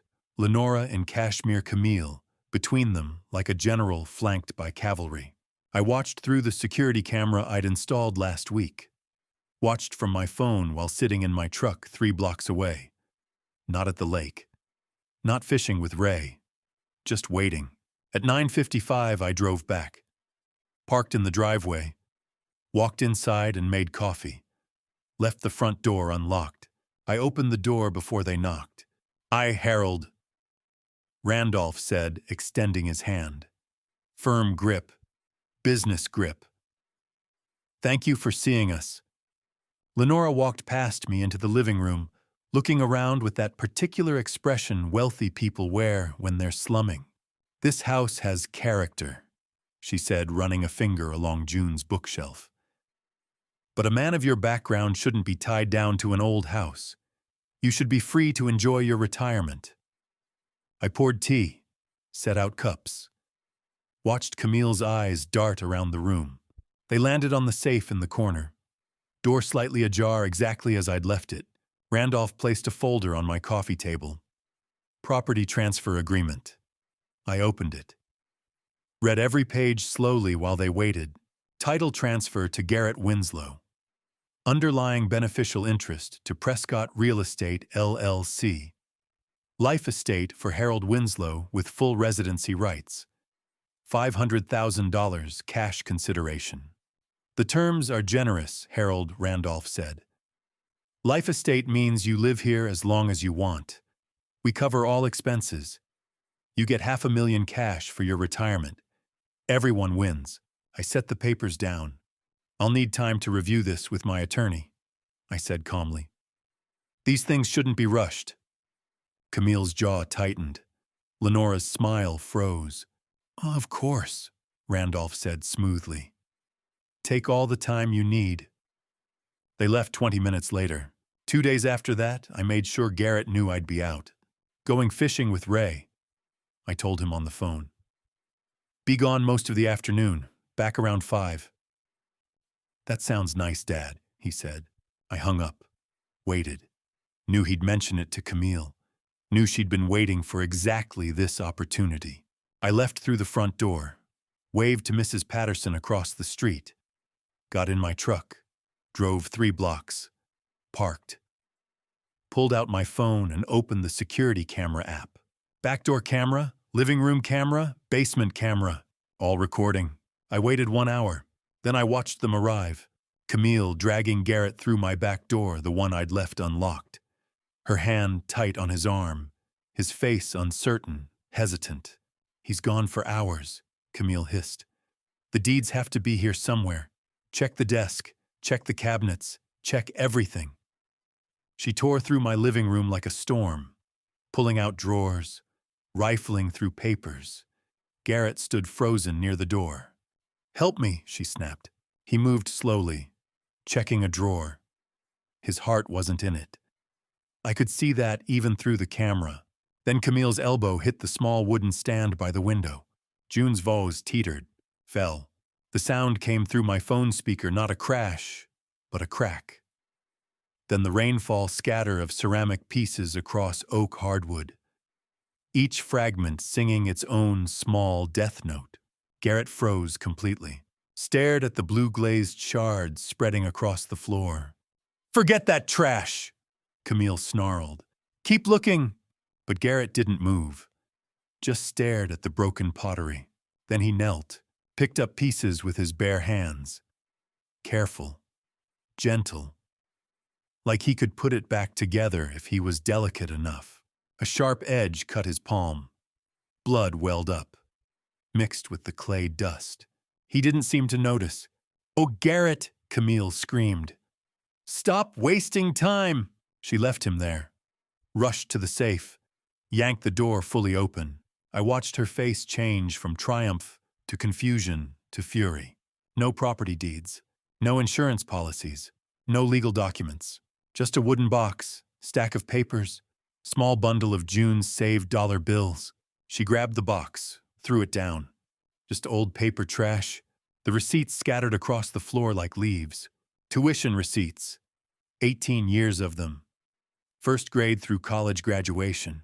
Garrett looked up from the broken vase, saw the papers falling, crawled over, picked one up. Lincoln Elementary School, first grade fall semester.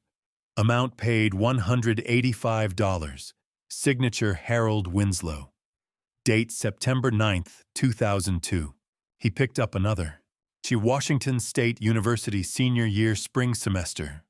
Amount paid $14,200. Signature Harold Winslow. Date January 15th, 2016. His hands were shaking now. Blood from his cut palm staining the paper. He'd held these receipts before as a child, watching me sign them at the kitchen table, never understanding why my hand always paused before writing the amount. Never knowing I was calculating whether I could afford it. Knowing I'd make it work anyway. Where are the deeds? Camille was screaming, pulling out drawers in my desk. Where did he hide them? Garrett gathered the receipts carefully. All of them. Every semester, every year, every signature. 3rd grade, middle school, high school, community college, university. 28 years of my handwriting documenting exactly what I'd sacrificed so he wouldn't have debt, so he could start his life free, so he could be better than me. Garrett stopped playing with garbage and helped me search. He stood slowly, receipts clutched in his bleeding hand, turned to face his wife. For the first time in 3 years of marriage, he looked directly at her and didn't look away. No word spoken. Her hand froze mid-reach toward another drawer. She saw it in his eyes. Whatever she saw, it stopped her cold. "Garrett," she whispered. He didn't respond, didn't break eye contact. Just stood there holding proof of 28 years in his bleeding palm. Everything changed in that silence. I could see it through the camera. The exact moment my son came back to me. The exact moment he understood what she'd tried to make him steal. Not a house, not property, his father's entire life. My hand went to the door handle the moment I heard the crack. I sat there 30 seconds, knuckles white on the handle, before I made myself let go. Not yet. Let it finish. I sat in my truck 3 blocks away, watching them stand in my living room, surrounded by broken pottery and scattered proof. Garrett staring at Camille. Camille realizing she'd lost. The receipt in his hand read, "University of Washington Senior Year Final Semester. Amount paid in full." My signature at the bottom, my blood in that signature metaphorically. His blood on it now, literally. He looked at her without speaking. She understood everything had changed. I pulled into the driveway 40 minutes after Camille's Mercedes disappeared down the street. I'd watched her flee on the surveillance feed, mascara streaking her face. The front door stood open. I found Garrett kneeling on the living room floor, gathering fragments of June's vase into his bleeding hands. He didn't look up when I entered. Just kept picking up pieces of pottery, arranging them on the coffee table like a puzzle he might somehow solve. His shirt was torn at the shoulder. Blood from the cut on his palm stained the shards. "She's gone," he said quietly. Took her purse and left. I knelt beside him, my 65-year-old knees protesting. We worked in silence, gathering fragments. The vase had shattered into hundreds of pieces, some large enough to show June's delicate brushwork, others ground to powder under Camille's heel. "Mom made this one the summer before she died," Garrett said. "I was 12. I remember because she let me help mix the glaze." His voice cracked. I'd forgotten that. I picked up a curved shard that showed part of June's signature. She threw it on the wheel in our garage. Took her 3 tries to get the shape right. Said it needed to be perfect because it was for our 20th anniversary. Garrett set down a fragment, pressed his palms against his eyes. "The receipt's in the safe, Dad. I didn't know. All those years I thought I thought the money came easy because of the port salary. When double shifts came easy," I said. "The money took work." He looked at me, then really looked at me. "Why didn't you tell me?" "Because that's what fathers do. We make it look easy so our sons can build their own lives." I placed another shard on the table. "Your mother and I wanted you to have choices we never had." We sat there among the wreckage of June's art and Camille's rage. Outside, Doug Keller's grandson rode his bike past the house, same bike path where Garrett learned to ride 30 years ago. The afternoon light slanted through the windows exactly as it had on 1,000 ordinary days. "I need to pack," Garrett said finally. Can I come back in an hour?" I nodded. "Doors open." He stood, winced as weight hit his twisted ankle. "I owe them $120,000. Randolph co-signed my MBA loans when I couldn't get approved. Another leash, I understand now." He laughed, a broken sound. "Camille made sure I knew that before she left. Said walking away from her means walking away from any hope of help with the debt. And you're still going?" "Yeah." He looked at the scattered pottery. "Yeah, I am." After he left, I swept up the smallest fragments and laid the larger pieces in a box lined with tissue paper. The vase couldn't be restored. The damage was too severe. But the fragments deserved better than the trash. Garrett returned 90 minutes later with 2 duffel bags and a cardboard box. I helped him load them into his Honda, the same car he'd driven in college, now 12 years old, with a dented bumper and a cracked taillight. "I'm staying at Thomas's place in Columbia City." he said, closing the trunk. His roommate just moved out. The friend from your port internship. Yeah, he said I can stay until I figure things out. Garrett pulled out his phone, started to put it in his pocket, then stopped. He opened his wallet and removed a black American Express card, the one with Camille's name embossed on it, set it on the hood of his car. She's been tracking my purchases. GPS too, probably. I watched him pull out his phone, power it down, remove the SIM card. He snapped it in half and dropped both pieces in my recycling bin. I'll get a prepaid phone tomorrow, he said. New number, fresh start. He stood there looking at the house, the home where June and I raised him, where he learned to ride bikes and throw pottery and believed that family meant forever. The maple tree in the front yard had been a sapling when we moved in. Now its branches reached the roofline. Dad, I'm sorry. For everything. For believing her version of you, for not asking questions, for... Stop. I put a hand on his shoulder. You're leaving. That's all that matters. He pulled me into a hug, the first real embrace we'd shared in 3 years. I felt how thin he'd gotten, how his shoulders shook with silent sobs. June would be proud of you, I said quietly. Walking away takes more courage than staying. He pulled back, wiped his eyes. I don't feel brave.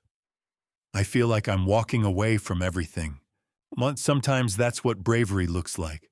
Garrett got in his car, started the engine. Through the windshield, I could see him gripping the steering wheel, steadying himself. Then he backed out of the driveway, turned onto Cascade Avenue, and drove away. I watched his taillights disappear. For the first time in 3 years, my son was driving away from Camille Prescott and toward his own life. The black American Express card still sat on the hood where he'd left it, a small piece of plastic that had tracked his every movement, monitored his every purchase, kept him leashed to a woman who measured love in debt and control. I picked it up, carried it inside, and dropped it in the kitchen drawer with the surveillance footage and all the other evidence I'd gathered. Soon, very soon, I'd give it all to people who knew exactly what to do with it. 3 men walked into the FBI Seattle field office on Westlake Avenue carrying 30 years of patience in a manila folder. Ray Kowalski walked on my left, Marcus Webb on my right. We'd spent the morning organizing documents, lab reports, whistleblower emails, contract specifications, wire transfer records. Everything we'd gathered over 3 decades of watching Prescott Construction cut corners and call it business. Agent Sandra Morgan met us in the lobby. I'd called ahead, told her we had evidence relevant to an ongoing inquiry. She was 40-something, gray suit, wedding ring, reading glasses hanging from a chain around her neck. She led us to a conference room with a recording device on the table. Or Mr. Winslow, she said, opening the folder I'd placed in front of her. How long have you been holding this? Long enough to be certain. She pulled out the first document, Marcus's metallurgical analysis from July, the one that showed Prescott steel testing 18% below contract specification. Behind that, Ray's documentation of falsified inspection reports. Behind that, emails between Randolph Prescott and project managers discussing ways to adjust quality control protocols without notifying clients. Then she reached the surveillance footage printouts, time-stamped screenshots from my home security system. Camille Prescott, entering through my unlocked back door. Camille shattering June's pottery. Camille rifling through my safe while her husband knelt on the floor gathering broken pottery. You have video of this break-in, Agent Morgan looked up. You full HD, 4 camera angles. Facial recognition clear on all 3 subjects. I slid a USB drive across the table. The door was unlocked. I made sure of it. She examined the printouts without speaking. In one image, Camille stood over my open filing cabinet, pulling out folders one by one, searching for property documents that were no longer there. In another, Garrett stood in the doorway looking at tuition receipts. Marcus leaned forward. Lab reports don't lie. Steel's 18% below contract specification. We're talking bridges, municipal buildings, infrastructure that's supposed to last 50 years. And they knew, Agent Morgan asked. They've known for 30 years, Ray said. Every inspection we flagged, every concern we raised, buried. Whistleblowers reassigned. Documentation disappeared. We learned to keep our own records. Agent Morgan spread the documents across the table like evidence at trial. This is federal wire fraud. Knowingly falsified technical reports transmitted via interstate wire to municipal contractors. 18 U.S.C. Section 1343. With the Seattle Times coverage creating public interest, we can move to grand jury in 3 to 4 weeks instead of months. I signed the formal witness statement. Ray and Marcus signed theirs. Agent Morgan's pen made scratching sounds on the intake forms, the bureaucratic music of justice beginning to move. Ray's voice was quiet. 30 years building ships taught us tell good steel from bad steel. People no different. I thought of Camille, all polish and pedigree, shiny surface over hollow core. Steel that looked perfect in the catalog but failed under pressure. The kind that got people killed when it was holding up a bridge. Agent Morgan collected the documents. We'll be in touch, Mr. Winslow. 3 weeks later, she called. So, Mr. Winslow, formal investigation is underway. Grand jury convened. I was standing in my kitchen, looking at the maple tree in the front yard. September leaves were starting to turn. Randolph been notified. He was served this morning. The local news picked it up by evening. King 5 ran a segment about FBI investigation into Prescott Construction's contract compliance. The business reporter mentioned declining stock prices and questions about project integrity. By the next morning, Prescott Industries stock had dropped another 8%. Camille filed for divorce that same afternoon. The papers arrived at Ray's house, where Garrett had moved after his first week at his friend Thomas's place in Columbia City, settling into Ray's guest room while he figured out his next steps. I drove over to find Garrett sitting at Ray's kitchen table, dissolution petition spread in front of him. Community property law, he said, not looking up. Every credit card she opened in my name over 3 years legally mine. $120,000. Ray's wife, Carol, set a cup of tea in front of him. Garrett didn't touch it. She filed the same day her father got subpoenaed. He continued. Cutting losses, getting clear of the investigation. He laughed a hollow sound. Funny thing is, I never committed fraud. I just married it. I sat across from him. Through the window, I could see Ray working in his garage, giving us privacy the way good friends do. 2 days later, Garrett called. Hi, Dad. I'm trapped with $120,000 in debt. I know. Silence on the line. Then, I've been looking at bankruptcy options. Chapter 7 would wipe most of it, but my credit would be destroyed for 10 years. I'd lose the Honda. He stopped. Started again. Dad, I know you have the house equity. I know you could... No. The word landed between us like a door closing. I won't pay it for you, I said gently. But I have something else. Another silence, longer this time. Can I come over? He asked finally. Doors open! Garrett arrived 20 minutes later. He stood in my living room's same floor where he'd knelt gathering vase shards 3 weeks ago, and I saw what he was asking for. Rescue. The same rescue I'd given him for 28 years, tuition paid in full, emergencies, covered, safety net always there. But rescue wasn't what Garrett needed now. Freedom cost $120,000, and that price had to be paid by the man who'd earn it back. What else do you have, Dad? He asked. I walked to the kitchen table, pulled out a chair. Sit down, son. It's time I teach you what your mother taught me. He sat. Outside, Doug Keller's grandson rode past on his bike, same street where Garrett learned to ride 30 years ago.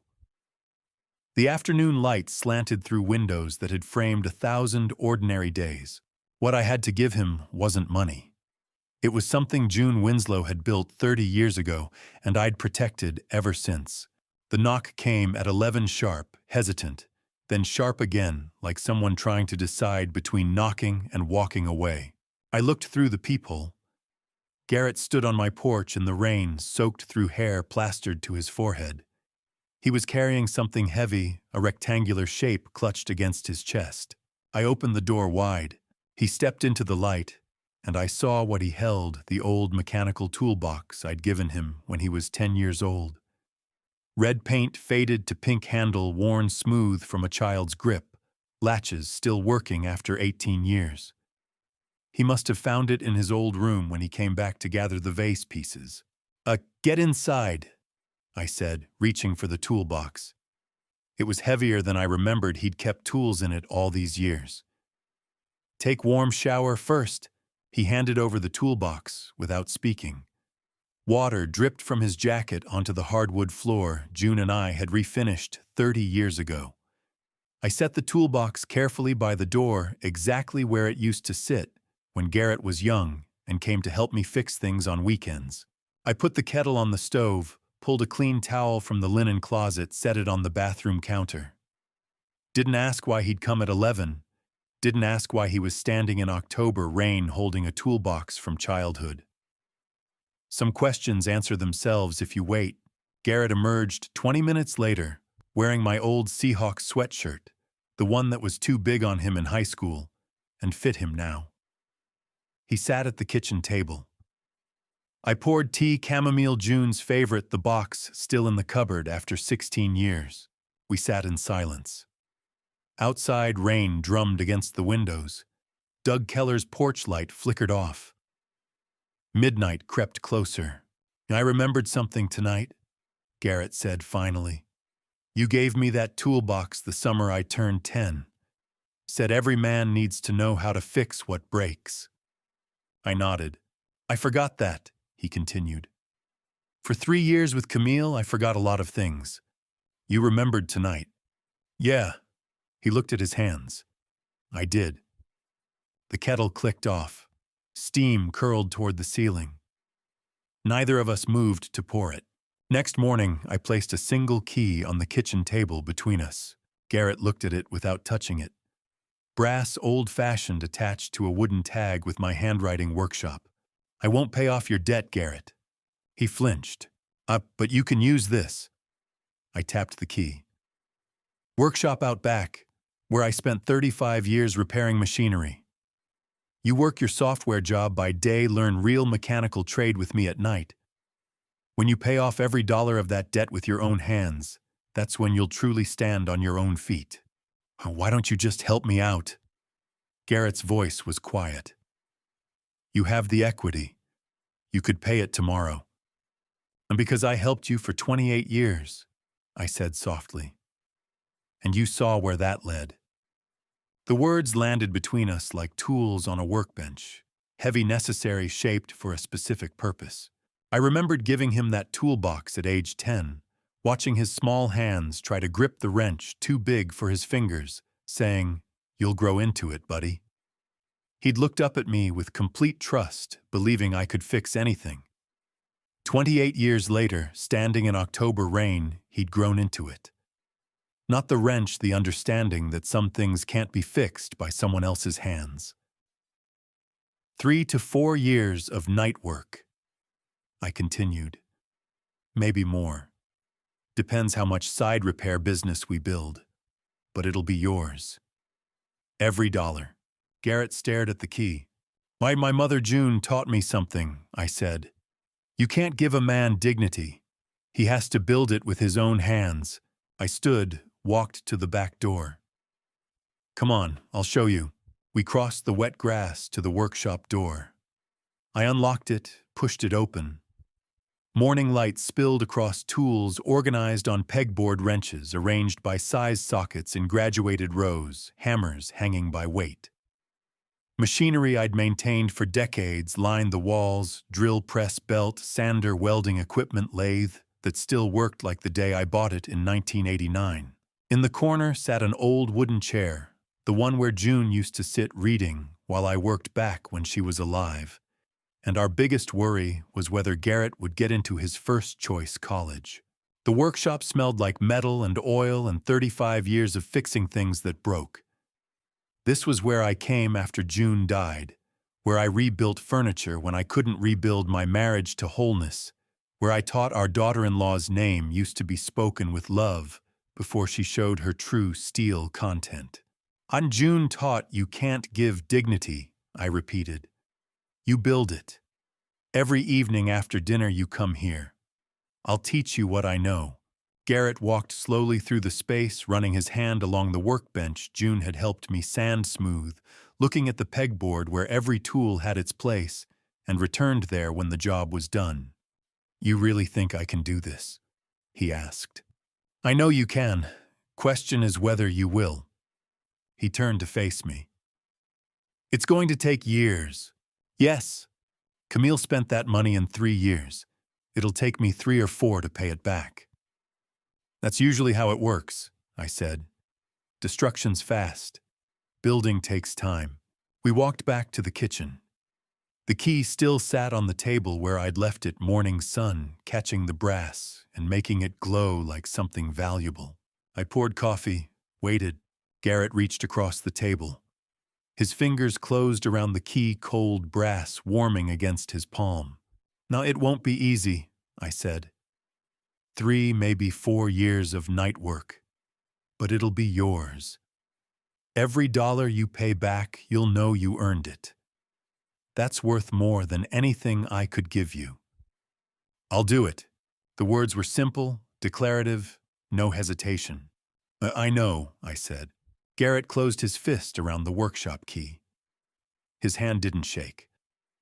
For the first time since June's vase shattered into 300 pieces on my living room floor, since he'd found those tuition receipts in my safe, since he'd walked out of Camille's condo with 2 duffel bags and a broken credit score, my son knew exactly where he was going. He was going to the workshop. Tonight. Tomorrow night. The night after that. For 3 years, maybe 4, until every dollar of that debt was paid and he could stand on ground he'd built himself. The Prescotts weren't finished, but neither was Harold Winslow, and now Garrett stood beside him. Dot Callahan walked up my porch steps carrying apple pie, the way people do when they're bringing more than dessert, they're bringing apology. She was 68, silver hair pulled into the same bun she'd worn for the 20 years she'd lived 3 doors down. Her husband, Frank, had died 5 years ago. She'd known June had brought casseroles after the funeral had stopped coming by after the neighborhood rumors started. Harold. She held out the pie. I heard about the FBI investigating Prescott Construction. I'm so sorry I listened to those foolish rumors. I opened the door wider. Dot, you don't need to apologize. Yes, I do. Her voice was firm. June never would have doubted you. I should have remembered that. I took the pie, still warm cinnamon smell, rising through the cloth cover. My son's in the back workshop learning to rebuild an air compressor. He's probably starving. Come inside. She smiled, relief washing across her face like sunrise. I'd like that. We sat at the kitchen table, the same table where Garrett had taken the workshop key 3 weeks ago, where June and I had shared 30 years of dinners, where I'd signed the paperwork establishing the trust that would protect everything we'd built. Dot cut 3 slices of pie. I poured coffee. Through the back window, I could see Garrett in the workshop, bent over the workbench, safety goggles reflecting afternoon light. He looks like you did at that age, Dot said, following my gaze. Same focus, same good hands. He's learning. We all are. She sipped her coffee. I'm learning not to believe everything I hear, especially when it contradicts everything I know. I called Garrett in. He came through the back door, wiping grease from his fingers, met Dot with the polite handshake June had taught him as a child. We ate pie and talked about nothing important. The weather turning cold, Doug Keller's grandson making Honor roll the new traffic light at the corner. Ordinary conversation. The kind that rebuilds trust one slice of pie at a time. After Dot left, I stood at the kitchen sink washing dishes and thought about how the story was ending. The Port of Seattle had terminated Prescott Construction's contract. No appeal. 30 years of port work gone in a single board vote. The steel that tested 18% below specification had been their legacy, and now it was their epitaph. The state revoked their developer license. No reinstatement. Projects in progress were transferred to other contractors.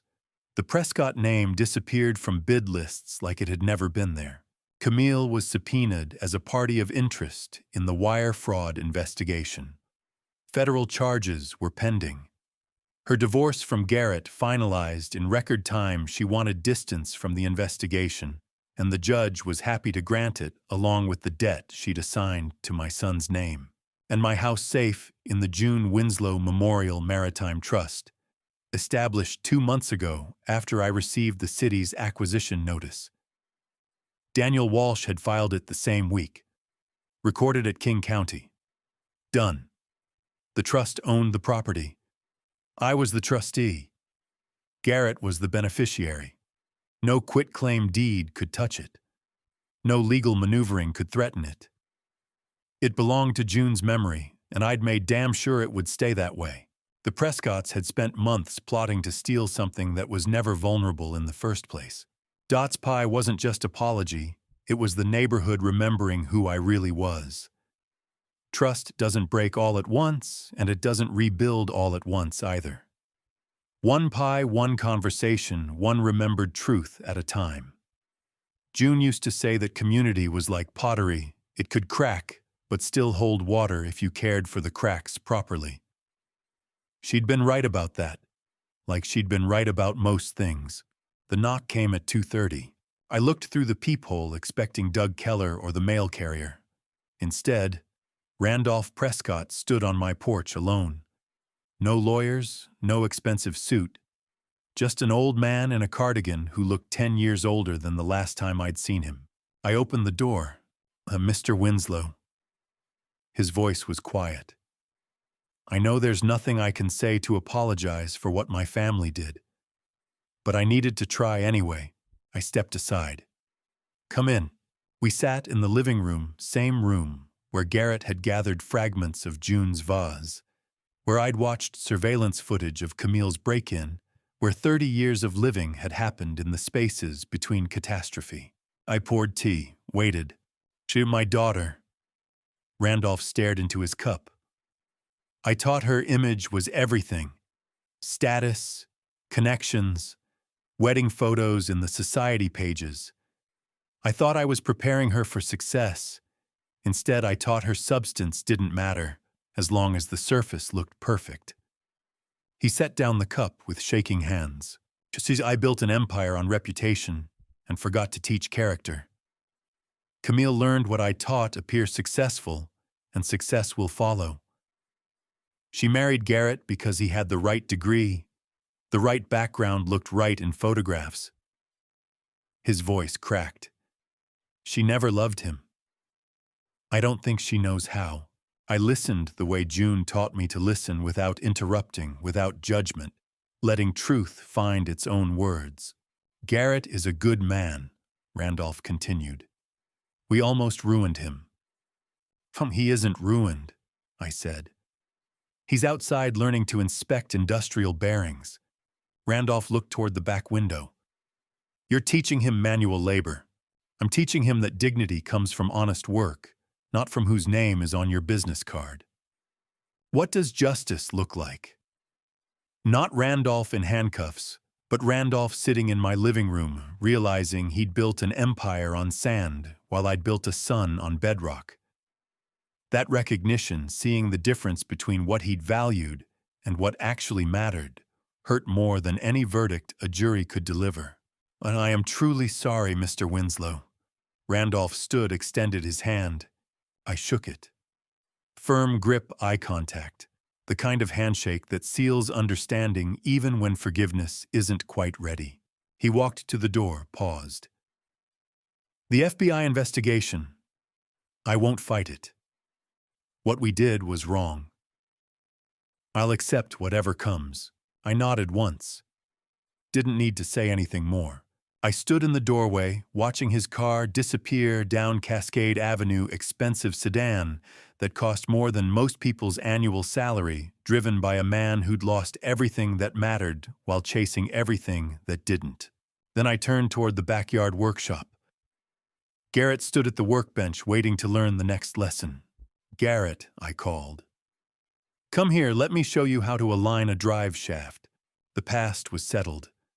The future smelled like motor oil and possibility, and my son was ready to build it with his own hands. 6 months later, the workshop smelled the same motor oil sawdust coffee gone cold, but the hands on the wrench were younger than mine.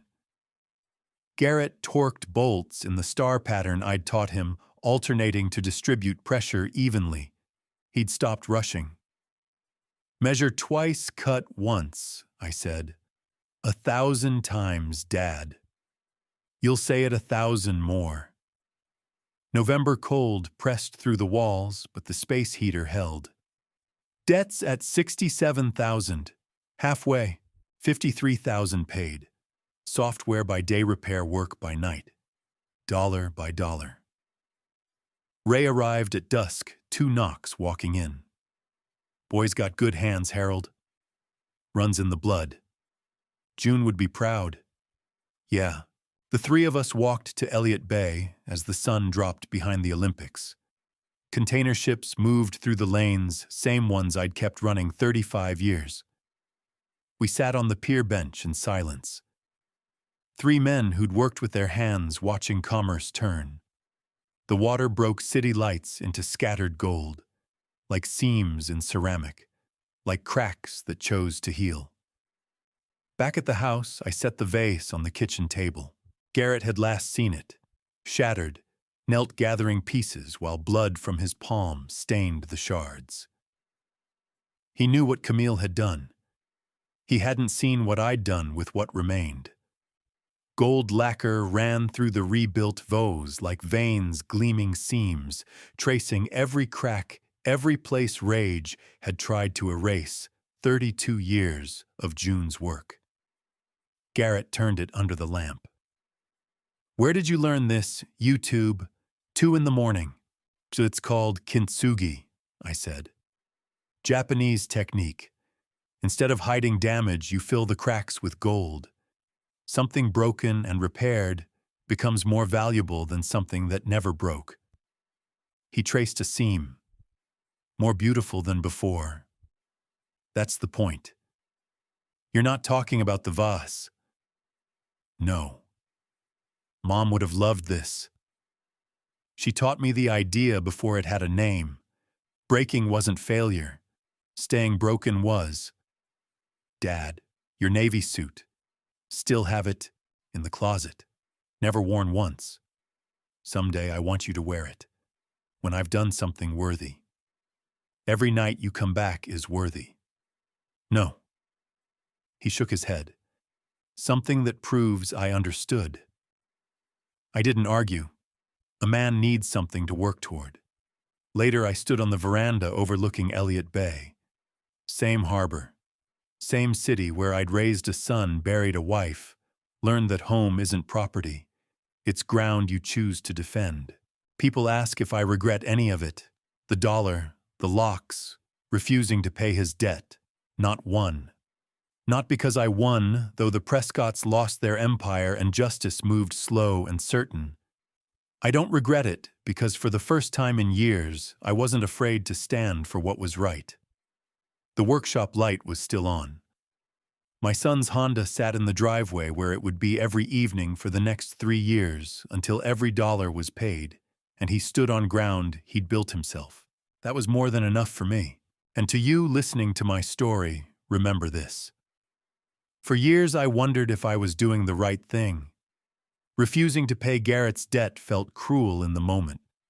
Watching my son struggle when I had the means to help that tested me. But I realized something rescue isn't always kindness. Sometimes the greatest gift you can give someone you love is the chance to stand on their own 2 feet even when it hurts both of you. Family justice isn't about revenge. It's about boundaries that protect everyone involved. When someone uses family connection to justify manipulation, saying no becomes an act of love. The Prescotts taught me that blood doesn't obligate you to accept abuse, and that real family earns trust through actions, not demands.